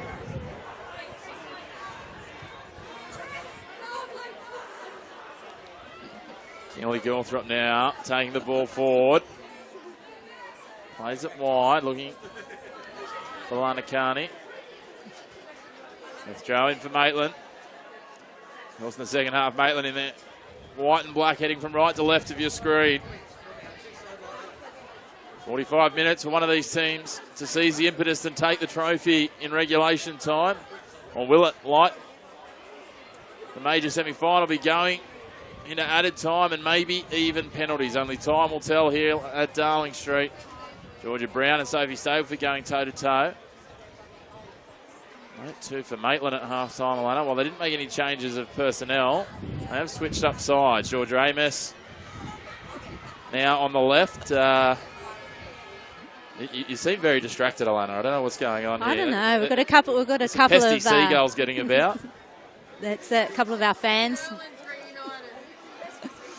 Oh, Dress up day I was going to say a usual commentary supporters and teammates focused on celebrating their playing season, Cass Davis and Tara Andrews. Looks like they're enjoying themselves. Yeah. Cass wanted us to make mention that her team did win their activities earlier today at New Lambton, so she's happy that she's finished the season with a W. So, yeah, that's the main thing. That is the main thing. I'm sure that they'll be very much enjoying the celebration, as are plenty of teams we talked about earlier. Plenty of teams in here, really good, strong crowd. And I think we'll probably see a little bit more of the same tomorrow as Annabelle Thornton comes ranging out of her goals. I'm sure we'll see a few of the men's teams getting down and supporting as well. Maybe some of these girls will be going on to day 2, I'm not sure. In the meantime, on the field, Lucas trying to prod this ball forward and find Ayres. Gosner up to it and takes the interception. Catley marking Gawthrop tightly. Ball out in front. Amos gets a jump on. Heads forward. Can she find Enswing? Feeds it in behind. Enswing has to turn back to goal. Beats one. Beats a second. Gets to the outside. Gets a little deflection. Amos takes a pot shot. That is dangerous. Great play from Maitland.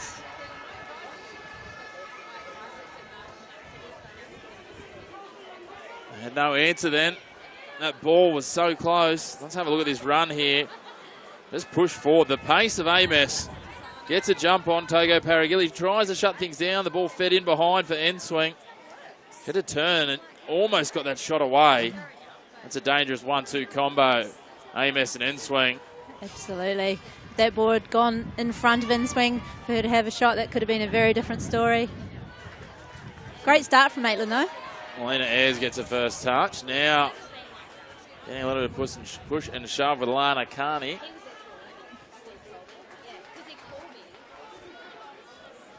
Enswing tries to win out here. Gets the ball sitting up for her. Nice control. Back heel. Looking for Amos. Tries to feed into the box. Togo Paragilli reads it well.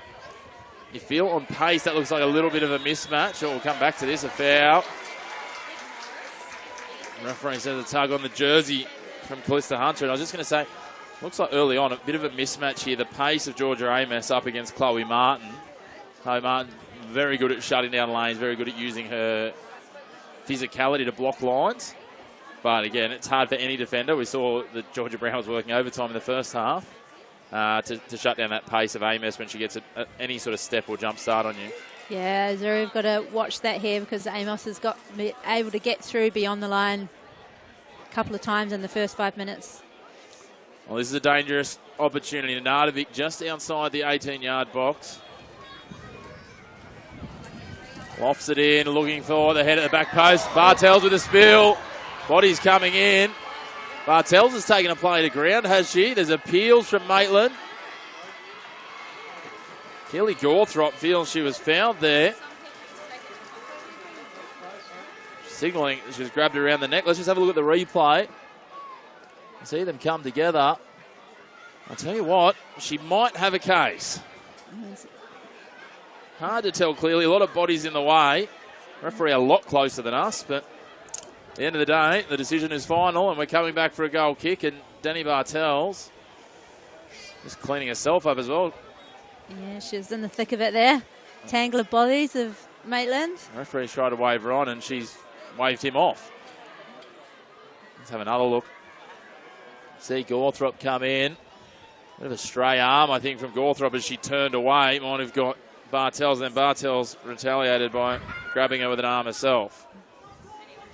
Certainly no love lost between these two sides, that is for certain. No, for sure. Maitland have definitely come out of the half-time with a bit more intent going forward. It would have been to be a fly on the wall of either change room at half-time. Jaron Wright and Heath White both seem fairly composed sort of characters. I don't think there would have been any fire and brimstone style speeches as Lucas lays this off. Chipped in from Martin. Thornton calmly comes out and takes that. I think they would have been fairly deliberate and composed half-time chats. I think so too. A bit of a heavy challenge there. Play the advantage. Maddie Gallagher's going to have to be careful. She came in twice there. Nardovic comes away. He gets the better of Williams. Williams down. Little Ginger back to her feet. Ball out in front of Amos again. Oh, nice little nutmeg there on one. Tries to do it again. That's optimistic. Once is quality. Twice is unlikely. Yeah, it's hard when you get a bit of space. You think you might be able to do it again, but well read by the defender. Williams still down, and she'll get some treatment now. Hopefully nothing too major.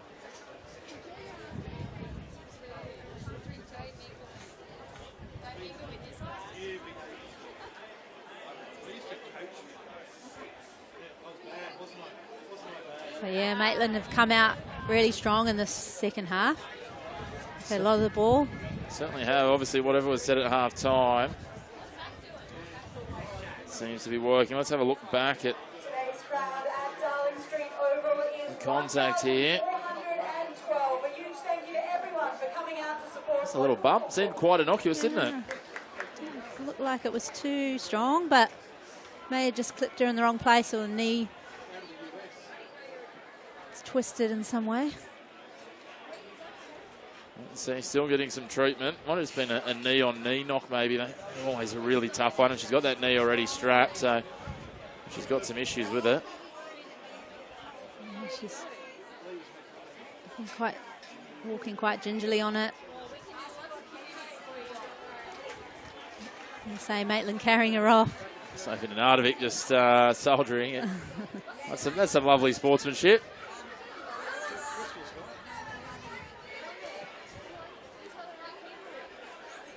Will be a change, a forced change, so that's two of the substitutes coming on. Holly Vittnell will be the change here for Brianna Williams. Interesting, I thought they might have gone with Gemma Simon, but I look with Vittnell, probably a little more attacking oriented. And Gemma Simon's one of those players that can deploy pretty much anywhere in the outfield from centre back to, she'll even put a hand up to play up forward if you need to. Confirmation of the change. Williams for Vittnell.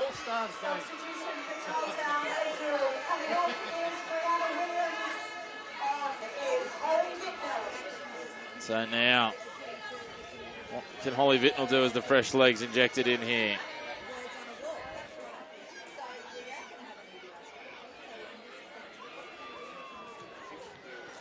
Back underway. Bartels goes long. O'Connor, not the most textbook of headers. I think she used the side of her face, but that's okay. They all work the same. And then Hunter comes forward and drives it over the sideline.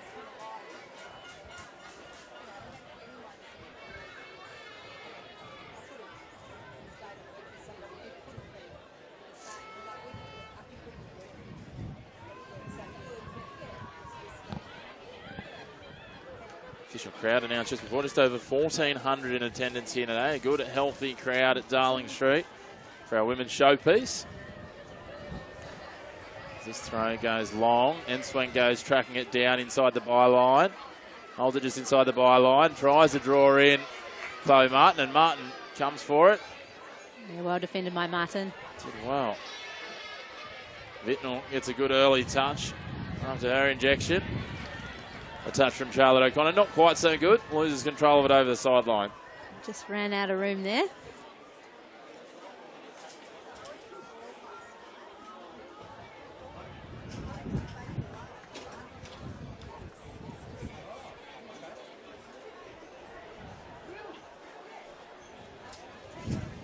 Throw goes long. Catley. Strong for them so far today, as has Togo Paragili, who goes long looking for Gallegos. The ball drifts out, beats both Gallegos and Neal. Neal ends up getting back there and getting the right boot to it to push it across the line. Azzurri with the throw. Gallegos will leave it for Brown. Maitland have been playing quite tight on Gallegos, not letting her have any time and space on the ball. Someone else they're going to need to shut down. Melina Ayres takes a strike over the crossbar. She doesn't need much space. Half a step there was all she needed, and straight away she pulls the trigger.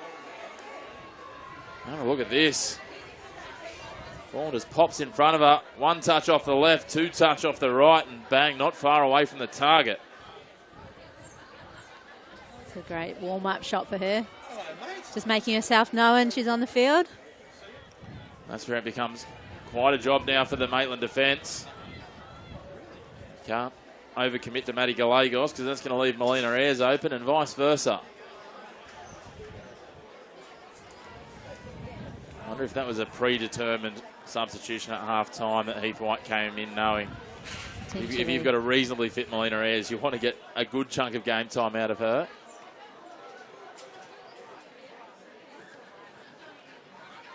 Chloe Martin's going to have the throw here. Inside the defensive half. Lucas gets some contact on it, and Ardovic comes away.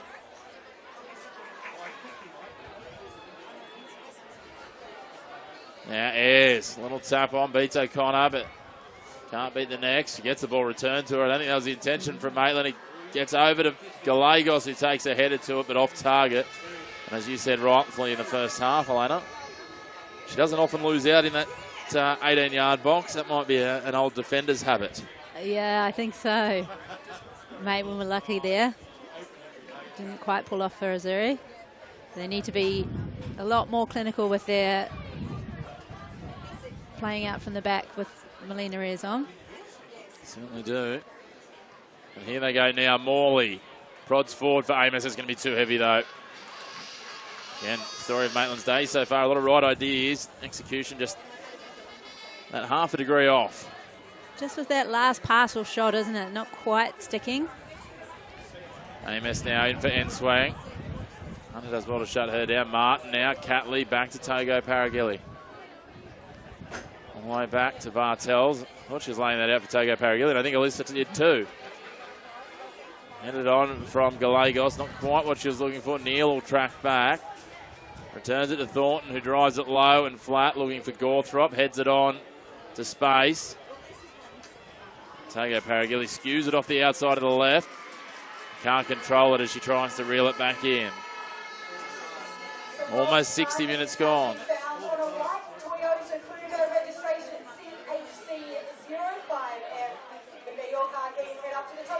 Gawthrops goes in hard, earns the foul. I think Gallegos is going to have to be careful there. It's a couple of times she's just come over the top, giving away a free kick. Yeah, just continuing on afterwards. Gawthrop trying to place the ball and just poking herself at it. Putting those little boots in there. Here we go here, and initial foul against Dickey. And you'll see here Gawthrop trying to take it quickly, and Maddie Gallegos just doing the best to make a nuisance of herself. Just slowing the ball down. Every team's got one. Just a little bit, just press the buttons of the other side. If they're one of your team, you love them. If they're one of the opposition team, you love to hate them. Ball lofted in the box, almost headed up by Costa. She got a touch to it, just couldn't redirect it, but the flag goes up for offside anyway. It wouldn't have counted. Good intent by Maitland. Again, just didn't quite execute it at the final touches, but yeah, as you say, offside. Both teams trying to make the best of this breeze that's coming across Darling Street, but as I said in the first half, it's just a little gusty and drifting in and out, so it's really hard to utilise it as an asset when you can't rely on what it'll be. Hunter gets a boot in. Now Morley just tries to barge and charge her way through the pack. Nenardovic puts it out in front of Neal. Gallegos tracking back. Nenardovic, ball intercepted by Vitnall. And she'll send it across the sideline just on the attacking side of halfway for the Magpies. Into the final 30 here. 60 minutes gone, no goals yet. Remembering these two sides played 2 weeks ago, got through 120 minutes without a goal. It took to extra time last week for Maitland to score. And the last 2 times before that in the regular season they played, there was no goals in the first 80 minutes. Yeah, it's a very tight battle between these two sides. Certainly is. They both know how to match up with each other. They know how to diffuse the strengths of the other. But who can pull the trump card? That is the question. Maitland come out of the blocks hard in the second half. Charlestown started the first half the better. Either side really properly threatened the target as yet. They've gotten close. Charlestown rattling the woodwork in the first half. Yeah, I think Maitland have set into their game, obviously high possession. Haven't threatened really with the goal though. Azzurri are still fairly tight on them. Some good crowd in there in the grandstand here. Those that have decided to enjoy the shade. Plenty over in the bleachers in the sun. On the eastern side of Darling Street, as you can see in the back of your shot there. Sophie Nenardovic just hustling, grinding, taking it away, beat 2, but then the pass falls kindly for Catley. Anna Kearney getting a boot in, but Lucas comes away. Georgia Amos breaks up the attacking raid. Martin will take the throw.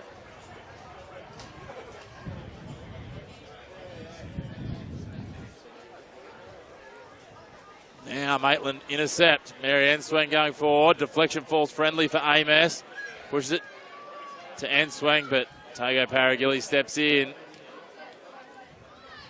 Can Charlestown just pull the trigger early, push it forward? Togo Paragilli again with the interception. She's been everywhere this afternoon, breaking up raid after raid. Georgia Brown ranging wide.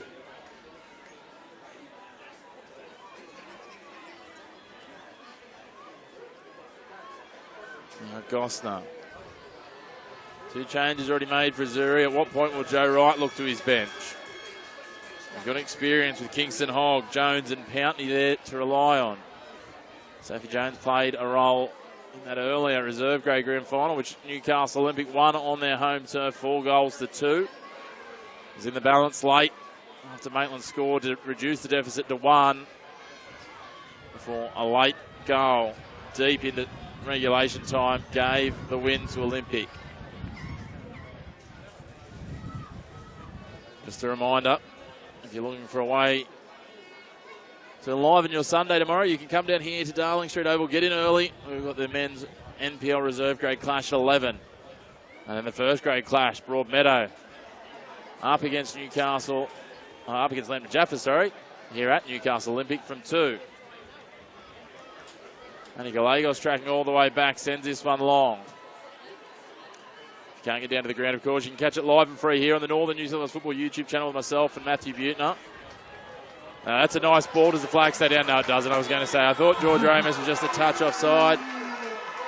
She finds the back of the net to a few applauds from some Maitland fans, but it doesn't count. Now, the referee's going to give her a small talking to. Yeah, Just practicing her shooting. It's a couple of metres off, I'd say, but again, great idea. Right ball in and behind, just didn't quite execute to time the run. Here we go. You can see on the replay there, she just jumped the gun a little bit, just got a step forward of the defender. The thing is, I think she didn't really need to be offside. I think she could have. I think she just got herself set a little bit further forward than she intended. They're going to try and run that offside trap because they know it's the best way to try and shut her down, as Stableford's run is blocked by her opposing captain. Now Catley does well, turning Morley inside out. That's not an easy task. Nenardovic a little nudge on Vitnell, unnecessary. You just see those challenges getting a little heavier, a little clumsier as fatigue kicks in. See on the replay here, look at that. Work from Catley against Josie Morley. And then Nenadovich, not a lot in it, but just a little nudge from behind. Yep. There's Annabella Thornton. A clean sheet thus far. She'd love to keep it that way. And again, it wasn't enough a clean sheet in the major semi-final when they went to penalties.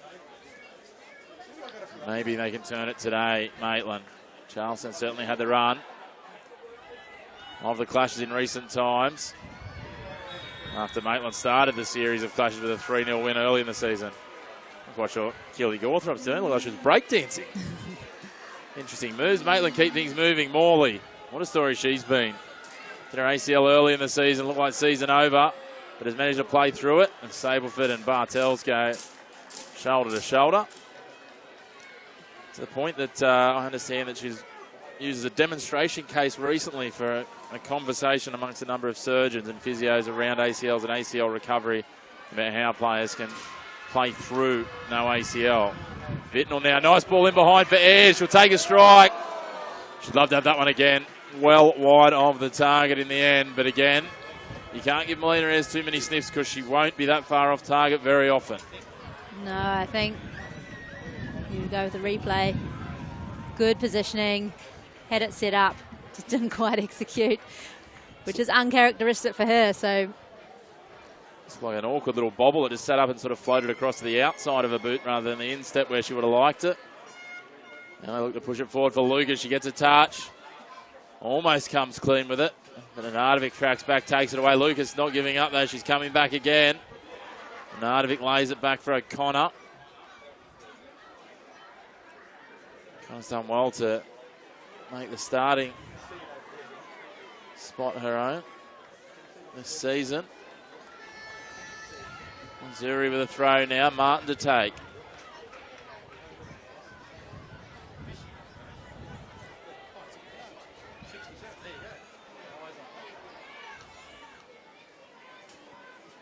Now Vitnell and Gawthrop shoulder to shoulder. Maitland get the throw.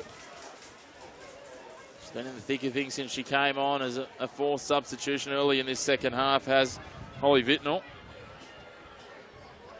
With the injury to Brianna Williams. Martin gets ahead to it. Kyra Dickey. Morley and Dickey. Now Enswang. Hunter out muscles her. Now Togo Paragilli moves forward. Plays it through the midfield. Dickey. Onto Gallegos. Togo Paragilli on a ranging run forwards. Foul. Going in favour of Sophie Nenadovich. Just on the edge of the centre circle. See it here. Togo Paragilli lost control of it. And just a little bit heavy from Catley.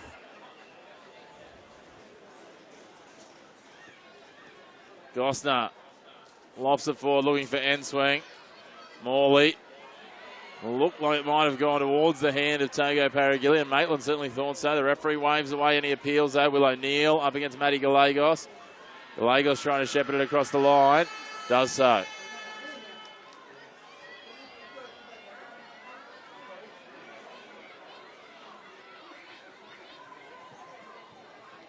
Now Thornton doesn't get the clearance she wants there, Alana. it's about the only place she couldn't put it. She passed it straight to Azzurri. Now Nenadovich is it? No, Morley fouling Catley. There's been a bit of a battle in the midfield there. Across the match, here we go again.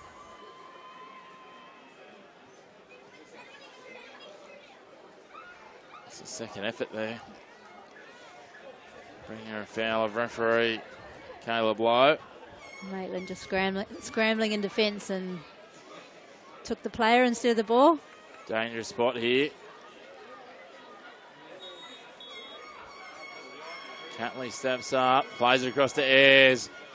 Takes a strike from range, and what a strike, Melina Ayres from 35 metres. The little decoy, Catley plays it across, and Ayres puts it into the postage stamp from range. And Azzurri draw first blood in the decider. Absolutely, what a cracker goal.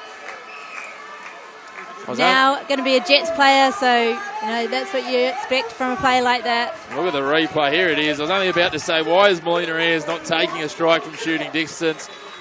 And they outfoxed everyone, did Azzurri. A beautiful set play, and Melina Ayres stands up and delivers in the biggest of moments on the biggest of days. Yeah, and now Maitland are chasing the game. Yeah, no chance the keeper was going to get that. Perfectly hit. Opportunity here, Stapleford up against Martin. Martin hustling, pushed it across the sideline.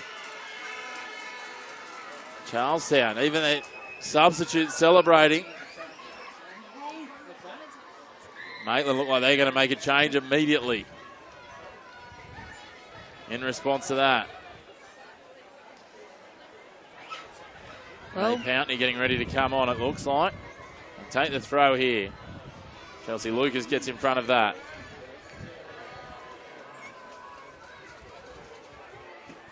Jesse Morley presenting, they go into the box. Interesting choice to go the long throw, looking for Mary Enswing, giving away plenty of height against the defenders. Now Lucas up against Carney, and she wins out. She beats one. Can she beat O'Connor? Cuts back inside. Charlestown, can they double their lead here?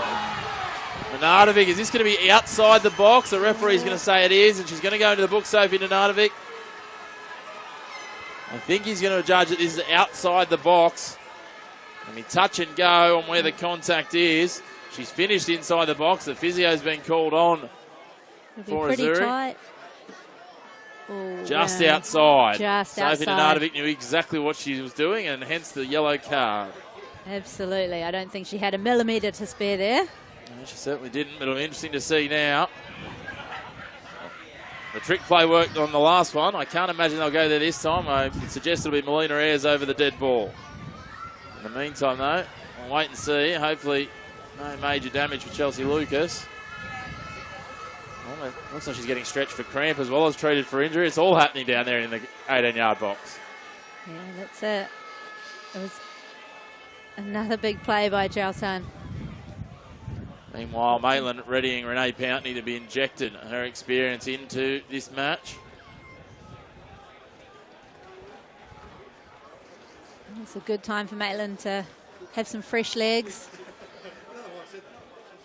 Spent 3 seasons at the Jets, did Pountney. So knows what it takes at the top level. And experience is going to be crucial here, but depending on how this free kick amounts, it could all of a sudden, in the blink of an eye, be 2-0 to the minor premiers.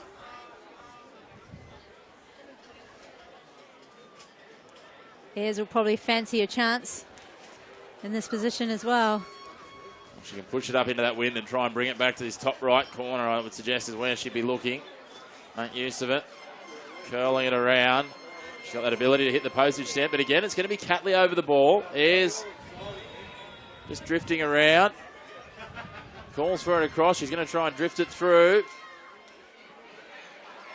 Gallegos trying to chip it over. You can see what they were trying to execute there, but Maitland awares this time.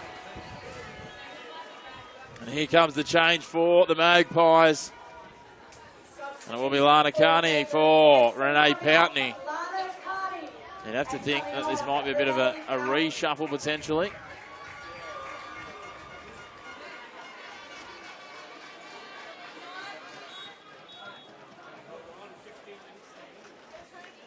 Certainly looks like we're going to a back three, or has Sophie Stapleford dropped onto the edge of the back line? We'll try and work that out in a moment. It looks like they have committed a couple more forward.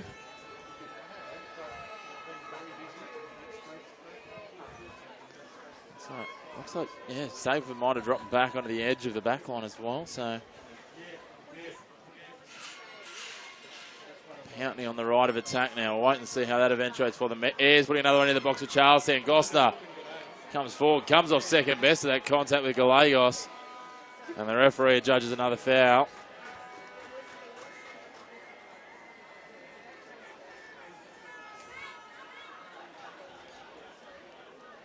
Annabella Thornton will take it on the edge of the 18-yard box. Interestingly, now Charlestown going to bring on another attacker in Fraser Kelly. Looking to double down on their efforts, maybe. Yeah, I guess with these two sides, 1-0's not enough. It's been interesting. Both got so much goal-scoring ability, but they've been such low-scoring affairs, most of their recent encounters. Across the 3 and a bit matches they've played in recent times. They've only had 2 goals scored in regulation time, including today. Mary Enswing now puts it forward. Renee Pountney pounces inside the 18-yard box. Georgia Brown throws everything, including the kitchen sink, at it to win out. Yeah, it was a great ball and a great run, but well shut down by Charlestown. They read it. Just couldn't quite get enough space to have a shot. See the fresh legs of Pountney just had that extra yard of pace. Enswing can't control it. Hunter. Lucas drives long. O'Connor pushes it forward for Morley. Sends it back for Nenadovich. Ayres gets a touch on it, but Gosner will retreat and regroup. Thornton turns it over. That's a sloppy mistake from the keeper. Gets a touch on it, pushes it just wide. Melina Ayres is threatening, looking for a brace. Annabella Thornton will be happy her blemish was spared there. You only talked about it just before, Alana. Playing out from the back with Melina Ayres sniffing about is a very dangerous endeavour. Yeah, you're gonna... Lauren Dickey will be replaced by Sienna Fraser-Kelly. We're intrigued to see what they do here in terms of structures. Will Fraser-Kelly slot into the midfield? Oh, they drop someone back to play back, and Fraser-Kelly to play forward with Ayres. Yeah, Maitland survived that. Good fortune rather than good management, you feel. Not sure. Melina Ayres and Georgia Amos are having a little dance-off down here. As the ball spills into the box, dangerous. Thornton ends up on the ground and somehow retrieves the ball while she's down there. And they straight away go on the attack. Just over 12 minutes remaining. Will O'Neill pushes forward. Tries to get it out in front of Pountney, but Togo Paragilli steps in and I was going to say pushed it across the sideline, but it just spun up and sat. Now Pountney trying to put it in front of Enswing. Brown's there again. Hunter takes it away towards the byline, holds on to it. Togo Paragilli. We've got a foul here, have we? Togo Paragilli just clipping Enswing. I don't think, again, there was much intent in this. Hunter just tracks back. And yeah, just a little nudge there. Not a lot in it. Quite light. Been a lot of those innocuous but enough to be a foul challenges today. It's been a story of the day for both sides. I think so. At least they're going both sides. So let's see what Maitland can do here. They need to find something soon, Maitland. Been quite a while since they've scored in regulation time. Haven't done it yet in this final series. Is now the time. Nenadovich lofts it up into the 6-yard box. Enswing prods it forward. Catley, Enswing comes again. Pushes it to Stableford. That would be best described as hitting hope from the former Newcastle Jet. And you can see Maitland looking a little bereft of answers at the moment, and Charlestown will continue to turn the screws. Yeah, Charlestown in the back there just has aerial presence. They haven't been able to compete in the air, Maitland.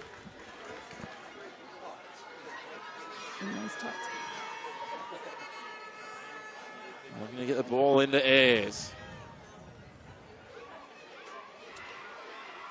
Morley fighting tooth and nail. Fraser-Kelly. O'Connor. Amos trying to stay on side. O'Connor couldn't quite find her. She did well to hold a run. It meant the angle didn't quite open up. Ayres trying to push it out for Gallegos. Thornton will be out to it. Does well. The youngster coming out. A 19-year-old reigning goalkeeper of the year in Northern New South Wales.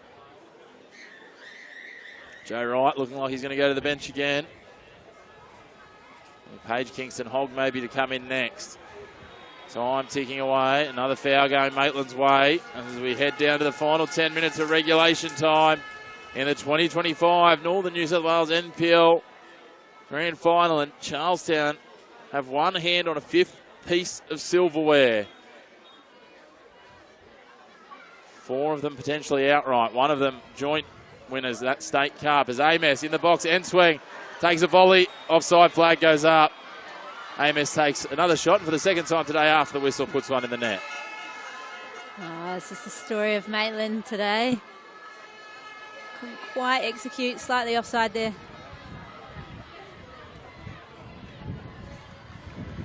Danny Bartels getting into a fairly engaged conversation with Caleb Lowe there. I'm not quite sure what about her in regard to. Let's have a look at the replay there.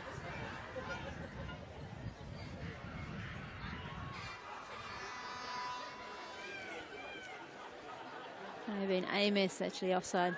I think it was. Enswing seemed very, very perplexed, but I think Amos on the initial advance was offside, just jumped the gun.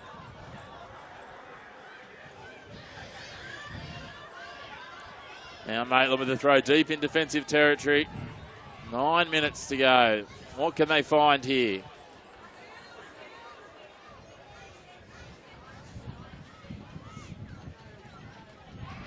Headed on, Gawthrop.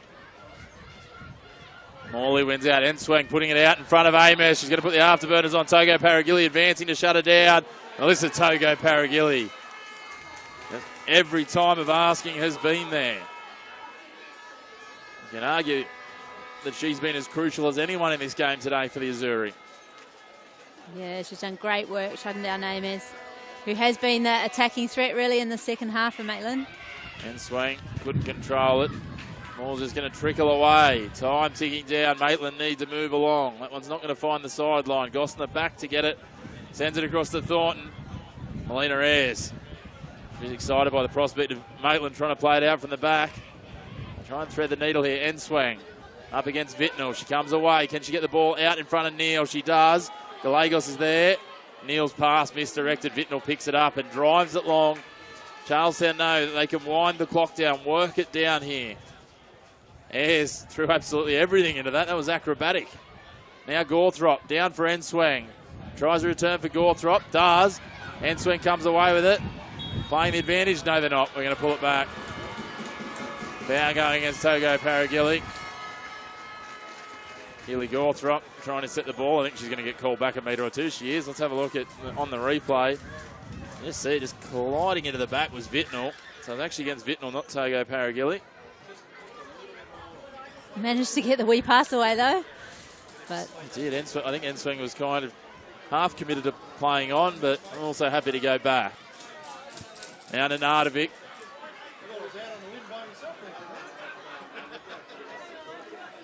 "25 metres out, almost in line with the left goal post. Pountney's trying to time a run. Nardovic takes a strike, bounces up nicely and well read by Bartel. She straight away keeps it moving. Togo Paragilli, Pountney's there, trying to block the pass. O'Connor, Fraser Kelly tries to take the ball away. Maddie Gallegos slides in with probably a bit more exuberance than you might have thought she required. so she wanted that ball. Those defender traits can't go away, and Enswing just doesn't have the burst of pace as this spins away from her. Paige Kingston-Hogg ready to go at the sideline. Bartels want to play this out. She'll go with the boot towards halfway. 6 minutes of regulation time remaining. Maitland need an answer, and they need it soon. Morley up against Fraser Kelly. O'Connor back to Neal. Goes all the way back to Thornton. Stayward pushing forward to make it a front four. Martin pushing in. Ayres all of a sudden gets a friendly bounce. Gets inside the 18-yard box. Takes a strike. Just parried away. Thornton does well to get a hand to it. Now Neal turns Fraser Kelly. Plays it down the line. Can't find the target. That'll be a throw in inside the attacking half for Azzurri. And we will see Paige Kingston-Hogg coming on, and Keely Gawthrop will make way.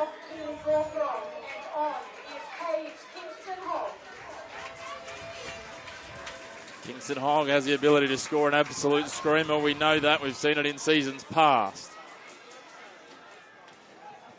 No better time than now.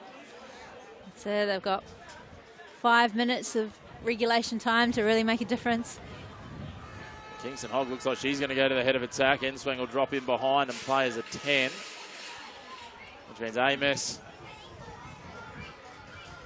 Pountney and Stableford, your other attacking options. They're going to throw absolutely everything at it. But in the meantime, Azzurri, they'll look to double their lead from the set piece. Inside the final 5 minutes. Charlestown leading 1-0 in the 2025 Northern New South Wales NPL Women's Grand Final here at Darling Street Oval. Charlestown lofted up into the breeze. Mary Enswing, the smallest of all players, gets up to it. Hunter, Lucas takes an air swing. Fraser Kelly brings it down with the chest. Lucas there again. Enswing gets to it. Plays it into the boot and earns of Lucas and earns the throw. Time ticking down. Time running out if you're a Magpie.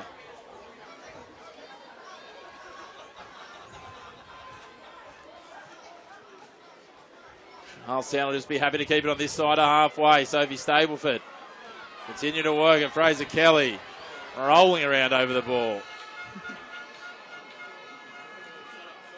Now Maitland decide to swing it to the right. Will O'Neill with acres of space goes forward. Gallegos tracking down. Plays it in. Finds Paige Kingston Hogg. Georgia Amos there. Hunter gets it away. Was that the chance for the Magpies? Oh, what a great ball in. Great run. Wonderful work. Will O'Neill feeds it in. Kingston Hogg at the first time of asking. If that had just sat up with a bit less spin on it, and you feel Amos would have pounced and put it in the net for the third time, but the first time of actually counting. In the meantime, Nenadovich over the corner. 3 minutes remain.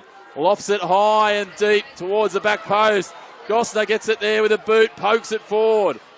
Fraser Kelly drives it long. Charlestown hang on for grim life. They lead 1-0 here, deep in regulation time. Enswing plays it to Morley. Stableford pushing forward as well. Amos steps over it. Stableford pushing down wide. Looks to cross it in along the ground. Picked off by Hunter. Amos gets a touch, enough to disrupt it. Now Morley. She's going to cross it into the box. Kingston Hogg's there. Can she get a touch on it? Just beat her with the bounce. A little nudge on the keeper in the air. Looked a lot worse than it was, but she'll get a talking to from the referee, and that will be all it is. Well, Kingston Hogg has definitely made an impact. What Maitland wanted, we'll just see the replay. Just bounced on almost any other pitch in the Northern New South Wales at the moment. That would have held up perfectly for Kingston Hogg, but we talked about it earlier. The bounce here, it's so firm underfoot out there on Darling Street. It really runs on, and it did exactly that. It's been consistent. And that's a wonderful goal kick considering the circumstances. Finds the sideline. 75, 80 metres downfield from Danny Bartels. Gosner. Melina Ayres is going to try and make a use of herself. She drives long looking for Enswing. She heads it on. Georgia Amos tracking back. Danny Bartels out of a box. Danny Bartels gets enough of it. Not a lot in that. Mary Enswing, can she get a strike away? It's an open net. Well blocked by Charlestown. Everything's bouncing in their favour at the moment. Enswing gets herself aerial and takes it on. Sophie Stableford pushing back. Lucas tracking back. Takes it away. Just over a minute of regulation time remaining, and then it'll be at the referee's discretion. We'll wait for the board to see. Georgia Amos. A hush falls over Darling Street. Sienna Fraser Kelly clubs it long. Goss to the sole defender back there. Melina Ayres pushing across. She finds Pountney. Pountney pushes it down looking for Will O'Neill. Will O'Neill versus Gallegos. Gallegos sits on the ball.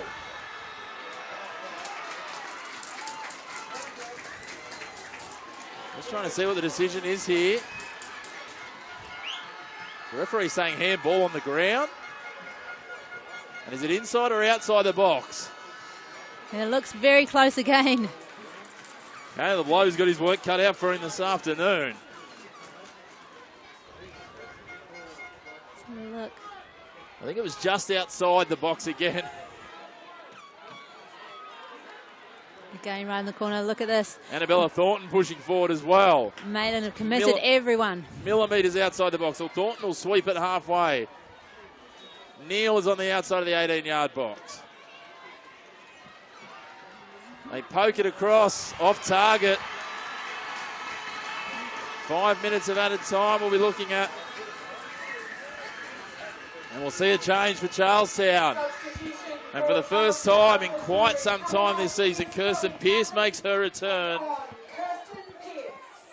She will come on for Chloe Catley. Great to see her returning and back on the field for Azzurri. Will be the final change for Charlestown. However, we won't see former Matilda Gemma Simon out there. Played a key role at different points this season, but now Charlestown just look to bolster their defence late in this game. Late in their grand final charge. Fraser Kelly just come and collides into the back of Sophie Nenadovich. O'Connor plays it to Gosner. Can they find something here? 5 minutes to do so. Kingston Hogg. Tago Paragilli shoots out of the line. Now it's just bodies throwing themselves in a pack. Nenadovich and Fraser Kelly. Fraser Kelly comes away with the ball. Nenadovich gets a boot in end swing. Nenadovich again. Maitland pushing numbers forward. They drifted into the box looking for Kingston Hogg. It falls wide for Stapleford. And she's been sniped. She has a chuckle as she goes to the ground. Even she can see the funny side of that. Georgia Amos back for Stapleford, back for Amos. Can she get the cross away? Gets to the outside of Lucas, inside the 18-yard box. Plays it into legs, it sits back. Will Stapleford take a strike? She does off the outside of the left, but can't get enough curl on it. It spills away wide of the goals. Wow. They're not going to die wondering, the Magpies. They're not. They're throwing everything at it. Relentless on Charlestown for the last couple of minutes. Certainly is. Hunter down with cramp. They've thrown absolutely everything at it. It's been fitting of the biggest of games on the biggest of stages for our NPL women's competition. And like everything, it comes down to the dying stages here. Charlestown, one hand on the trophy. Looking to go back-to-back are the Azzurri. And what a season it's been for them. Back in February, they won the Charity Shield. They followed that up with the League Cup. They were joint winners of the State Cup. 3 weeks ago, they beat Maitland late in the game. As Melina Ayres takes another strike, just wide. Oh. That would have been the icing. Oh, what a chance there. She makes something out of nothing out of something, right? She's certainly very quality. Things. As I was saying, 3 weeks ago, they beat Maitland to secure the premiership. And now they inch towards the championship. 3 minutes of stoppage time gone. 2 more plus the referee's discretion to go. Can Maitland find an answer to extend this game? The clearance finds Ayres. That's not what they were looking for. Ayres onto Fraser Kelly. Charlestown could ice it here. Fraser Kelly not looking for attack. She's just looking to chew up time. Pushed across the sideline off the boot of Fraser Kelly. And Maitland will have the throw. If we stay true to 5 minutes, there's less than 90 seconds in the decider remaining. Charlestown pushing.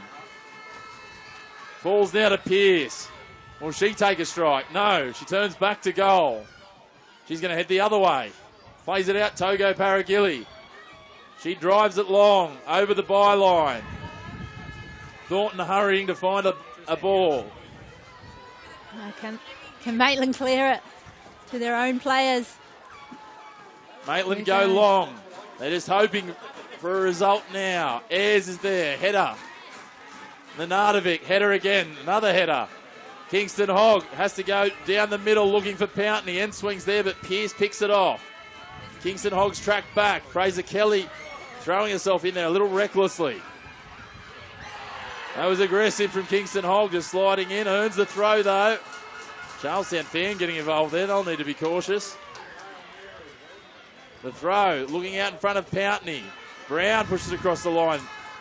She was very busy in the first half. Hasn't had as much to do in the second. Now the throw, looking for O'Connor. Tries to play it into the box, but again, Brown is there. Pushed it towards halfway. All eyes on Caleb Lowe now. Charlestown ready to celebrate back-to-back championships. They've won the League Cup, the State Cup, the Charity Shield and the Premiership already in 2025. And they're committed everyone back now. We've got about a wall of defenders trying to prevent Maitland. Chelsea Lucas gets forward.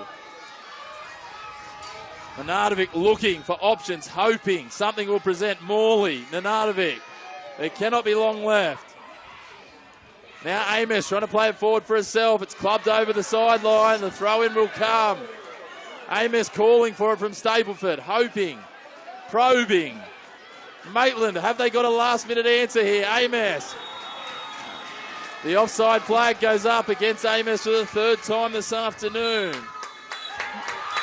And the referee says that will do us. And what a win.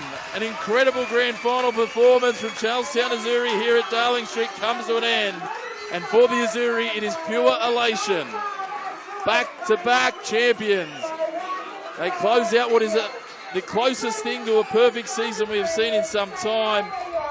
For Maitland, it is heartbreak, but they've played a huge role in one of the most competitive NPLW seasons we've seen in some time. Alana, what a showcase it was and a perfect pinnacle to our women's NPL season. Oh, absolutely. What a match. I think both teams have left it all out there. I think in the second half, Maitland did come out of the blocks fast, but just couldn't get enough on the quality of Ayers finishes and, their quality up front. But, what a spectacle tonight. I think everyone should be very proud of themselves. But Azzurri takes another trophy. What a scenes from Charlestown Azzurri, and it took a special goal to win it from Melina Ayers. And a fitting result, two of the best sides we've seen in recent years going toe-to-toe, and it only being separated by the barest of margins here at Darling Street.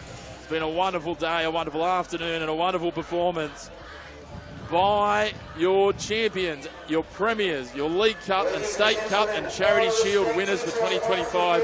Charlestown Azzurri winning this one 1-0 over Maitland FC. Let's take a look back at the best of the action from this afternoon's grand final. Maitland, as you said, Alana, came out guns blazing the second half. Georgia Amos racing forward, fed it into Mary Enswang.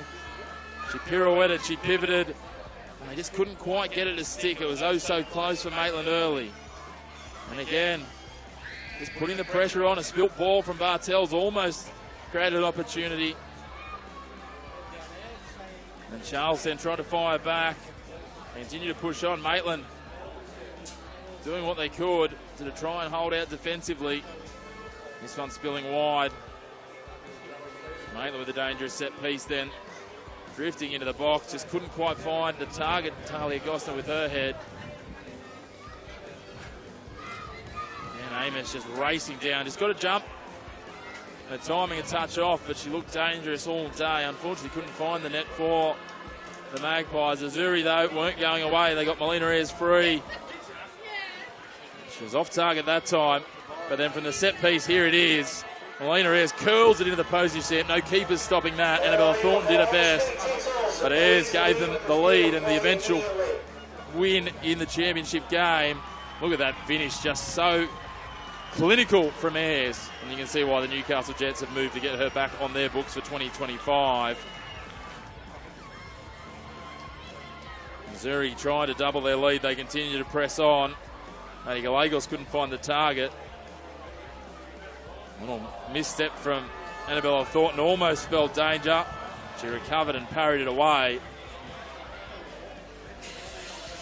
And Maitland, they were pushing everything forward late. Stableford took a shot. Mary Enswang couldn't quite get full contact. Exchange offside in the end. Taking Nenadovich, getting it to bounce up friendly for Danny Bartels. Charlestown weren't done either. Ayers taking another strike. Forcing a big save from Thornton. Paige Kingston-Hogg, when she came on, immediately injected herself into the action and came oh so close to what we thought might have been a leveller. And they just kept inching closer and closer. It was a wonderful strike off the less favoured boot from Sophie Stapleford, but couldn't quite find the target again. Azzurri pushed numbers forward looking for another. Almost having a double. But it wasn't to be, and that wonderful set piece from Charlestown, so well executed by Melina Ayres, is the difference between our two sides and does crown Charlestown Azzurri our 2025 Northern New South Wales NPL Women's Champions.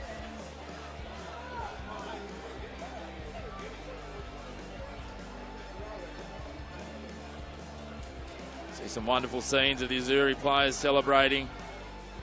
Probably a bittersweet moment for that player there, Gemma Simon. Didn't get on the field today, but will be absolutely ecstatic that her team won, and elated that she's been part of a season where her club has claimed 5 pieces of silver, Alana. Yeah, absolutely. You can see on their faces they're elated, which is fair enough. What a great season. Not many teams can say that, winning 5 pieces of trophy, 5 pieces of silverware for their cabinet. Might need to build a new room at the at Lyle Carr to house all these trophies. I tell you what a season from Charlestown. We have to feel for Maitland. They've been oh so close in so many of these games. They missed out on the premiership by 1 point.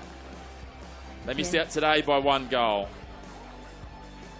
They were right in it for so long this season, and I think we have to take our hats off to them because, as I said in that wrap right at full time, this has been one of the best and most competitive NPL women's seasons that we've had in the history of it being NPL women's, which is, yes, a relatively short history, but it's gone tooth and nail, and yes, Charlestown have won each of those key pieces, barring the State Cup where they were crowned joint winners. But I think there's a lot of credit to Joe Wright and his team here and what they've done at Maitland. They've got some wonderful athletes, some wonderful players in that squad, a number of really young stars that have got bright futures ahead of them as well. Absolutely, as a testament to what they're building at the club. I mean, they weren't far off any of the games that you just said, and you know that's what we need from a whole of women's football perspective, is good competition. So it's pleasing to see that they've been battling it out all season, these two. They certainly have, as we see Kirsten Pearce there in the back of shot. What a wonderful story, her getting back out there this afternoon late. But the great news is that a selection of these players, as well as a selection of other players, will get to play alongside a number of other players from the northern New South Wales area against some of these players, because the likes of Melina Ayres and co will be out there for the Jets, you would expect, in a couple of weeks' time against the best of northern New South Wales football. So this has been a great pinnacle to our season, but that's going to be another honour for a lot of these youngsters, a lot of the future talent of northern New South Wales, up against the best in the region in terms of the Newcastle Jets too. So something else to look forward to. There we see Heath White on the screen. Undoubtedly a very happy coach. All of his hard work has come to fruition, and most notably with that very, very sneaky trick play off the set piece, which is what delivered the victory alongside a Herculean effort of defence. They saw away wave after wave of Maitland attack for periods of the first half and late in that second half. It was a very fitting match for the pinnacle of our season. I think both teams played their subs well. Obviously, Charlestown got the goal out of it. Yeah, you felt Paige Kingston-Hogg really made an impact. I think you actually identified that during the call. She was so close to getting on the score sheet almost immediately after her injection. Looked dangerous, and again, so many wonderful performances from both sides. We could probably wax lyrically about almost everyone that took the field today. It was a wonderful showpiece, a wonderful way to wrap up our season. And unfortunately, like every grand final, there can only be one winner. But very deserved Charlestown in terms of the winners for the season. But again, I just take my hat off to Maitland. What a wonderful effort and a display from them throughout the season and again today. Absolutely. They fought all the way to the end today. They could have had a lot of chances in that, especially in the back end of that 5 minutes. They were on top of Charlestown. Just couldn't quite get it. So we might take a break from up here, and we'll throw down in a moment to the official presentation. Neve Owens will take us through the official ceremony alongside our team from Northern New South Wales football momentarily. We're just waiting for the teams to get themselves organised, then we'll throw down to Neve Owens for the official presentation.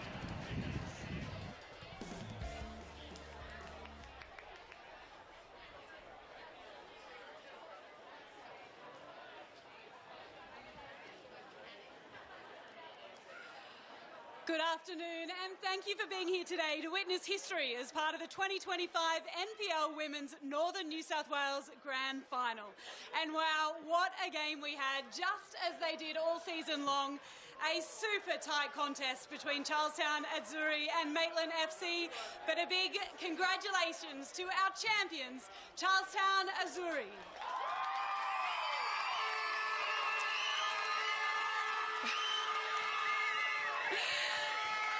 My name is Neve Owens. I'm your MC this afternoon and joined on the pitch by Northern New South Wales Football Chairman Mike Parsons, Northern New South Wales Football Director Lisa Evans, Northern New South Wales Football CEO Pete Haynes, and of course Matilda's legend Joey Peters.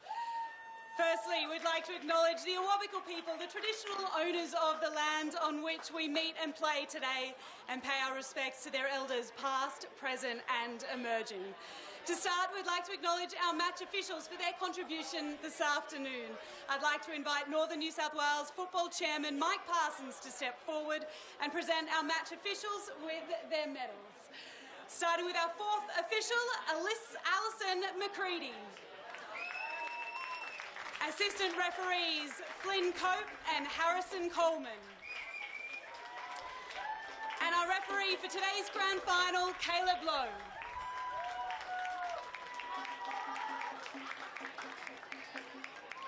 Thank you once again to our match officials for their efforts today and their hard work all season long.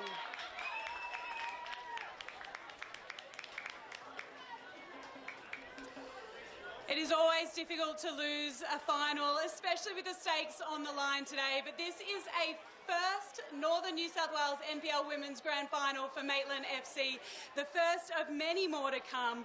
Please welcome to the mic the skipper of Maitland, Sophie Stapleford.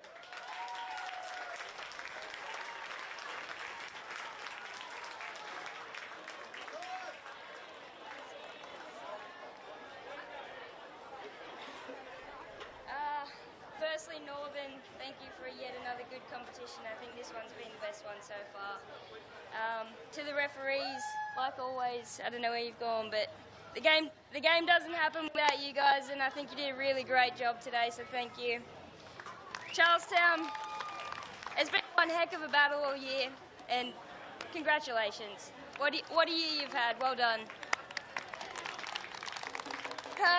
To the Pies, we made history at Maitland. You should be so proud of that, because I'm proud of that. No matter the result today, we did it together. Maybe we did it the hard way a couple of weeks in a row, but we still made it, and you should be so proud. So thank you, Maitland.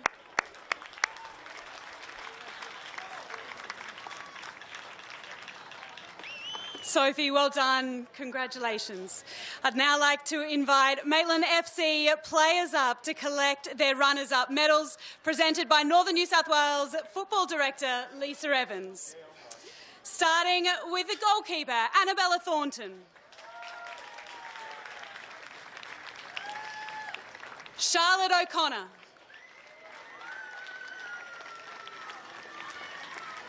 Georgia Amos.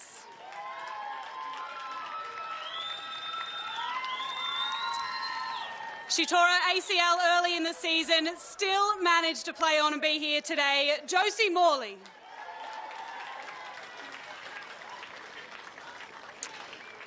Keely Gorthrop.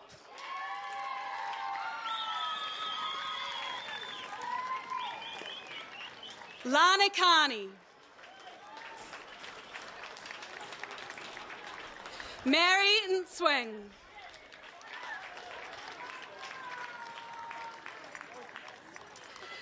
Sophie Nanadovich. Maitland skipper Sophie Stapleford.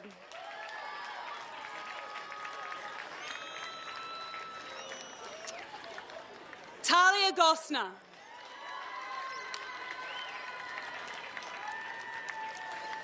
Willow Neal. Julie Innes.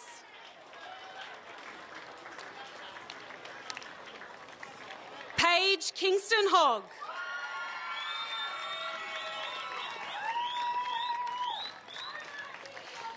Sophie Jones.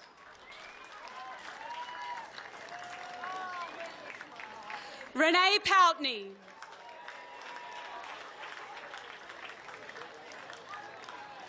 Serena Carter.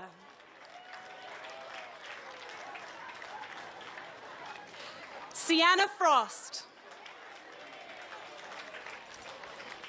And Alex Tagaroulias.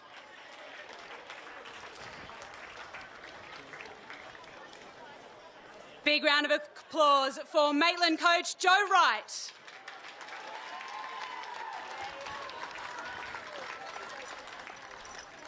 Manager Karen Thornton. Amy Walton. Zach Mohammed.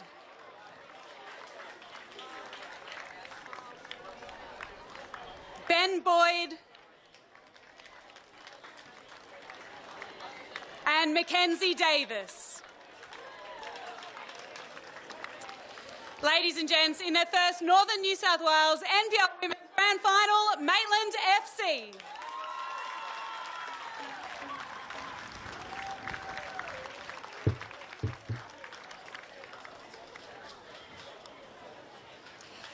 Now I'd like to invite former Matildas player, Northern New South Wales Football Junior, Joey Peters, to help us present the Joey Peters Medal for the Player of the Match.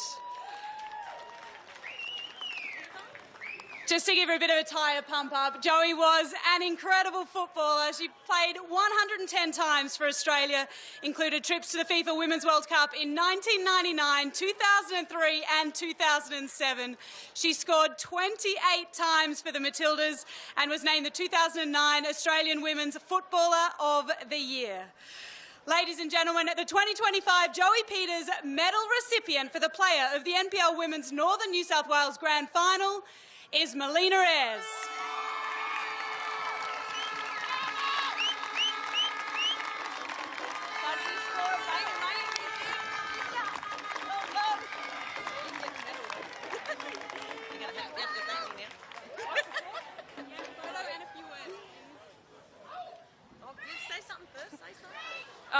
First of all, thanks, Joey.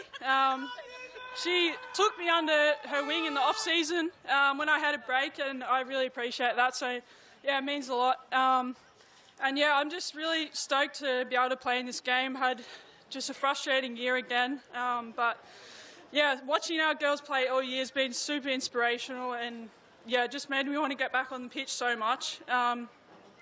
And Maitland, like, every time we play you guys, it's just, we know it's going to be a great game of football, and yeah, it's just awesome to play you guys, even though it was a lot of times this year. But yeah, thanks girls, thanks Joey. Let's go!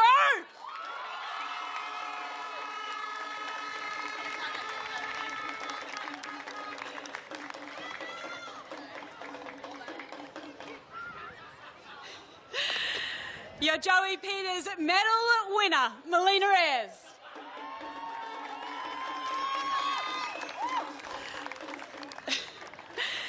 Now I'd like to invite junior players from Charlestown, Azzurri to present our winners' medals to the 2025 NPL Women's Northern New South Wales champions, Charlestown, Azzurri.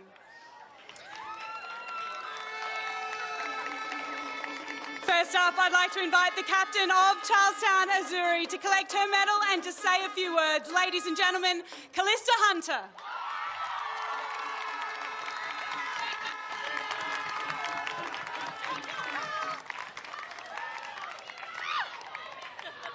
I'll keep it nice and short and sweet. Thanks to Maitland today, it's been a good hit out all year. Thanks to the refs, thanks to Olympic for hosting this. And thanks to the girls, we've had such an incredible year. We couldn't have done it without the coaching from Heath and his absolute madness. Coles, he's just incredible. Anyone who's been able to be coached under those two is, yeah, it's pretty cool. Yeah, I'm just proud of all the girls. We've done so well this year. 5 from 5, including the shared state cup with Maitland, but I think that's a pretty special achievement. Yeah, winners win.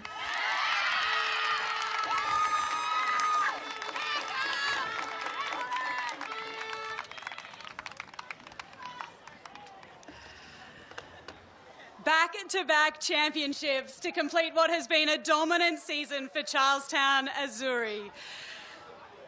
Please welcome up to get her winner's medal, Alyssa Togo Paragelli.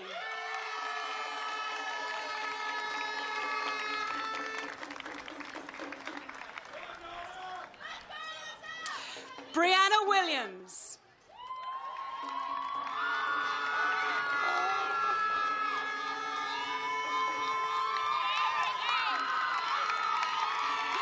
Well done. Chelsea Lucas. Chloe Catley. Chloe Martin. Danny Bartels.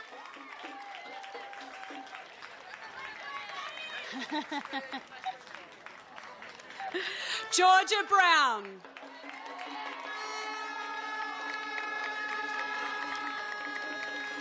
Kyra Dickey.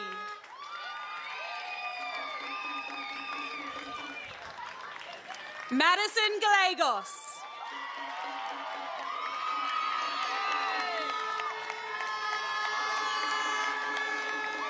Sarah Knowles.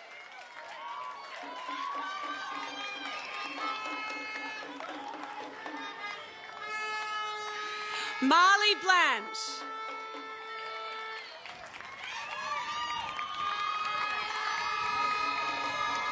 Kirsten Pierce.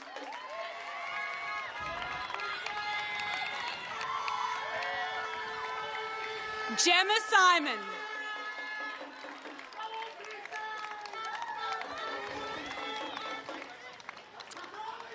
The goal scorer today, Melina Ayres.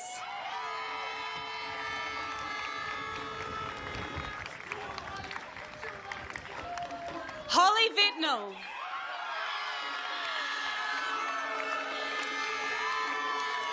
Sienna Fraser-Kelly. And the Azzurri coach, Heath White.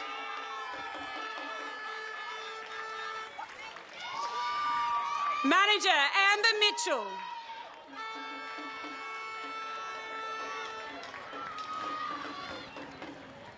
Zoe McLaughlin.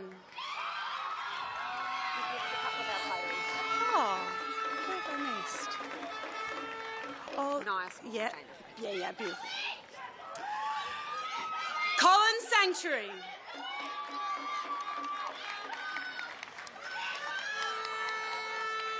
Paolo Palepe.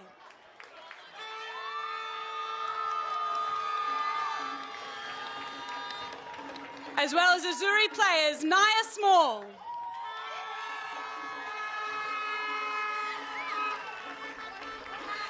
Jaina Fraser.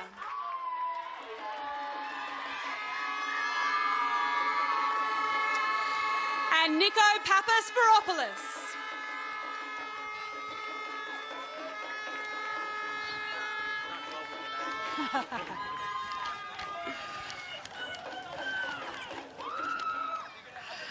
I'd like to invite winning skipper Callista Hunter back to collect the trophy. Presented by Northern New South Wales CEO Pete Haynes.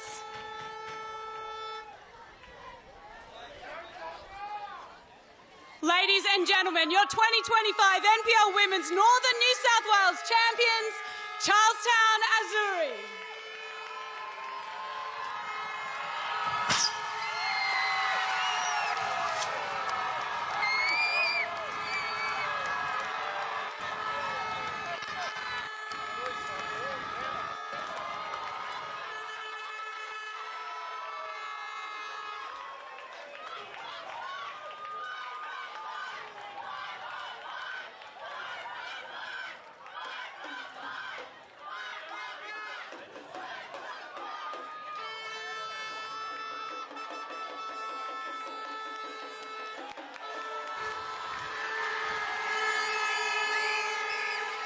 Well, there you have it, the 2025 Northern New South Wales NPL Women's Champions, Charlestown Azzurri.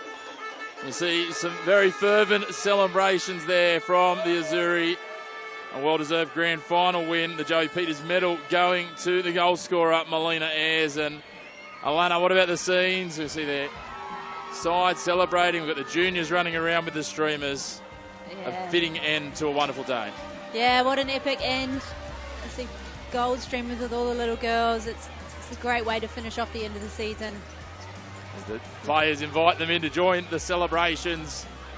A little taste of what they may see in their future endeavours. But congratulations to Charlestown Azzurri, running out 1-0 winners here at Darling Street Oval, your 2025 champions.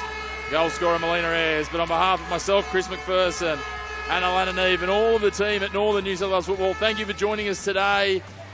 Enjoy the rest of your evening. And again, a big congratulations to the 2025 Northern New South Wales NPL Women's Champions, Charlestown Azzurri.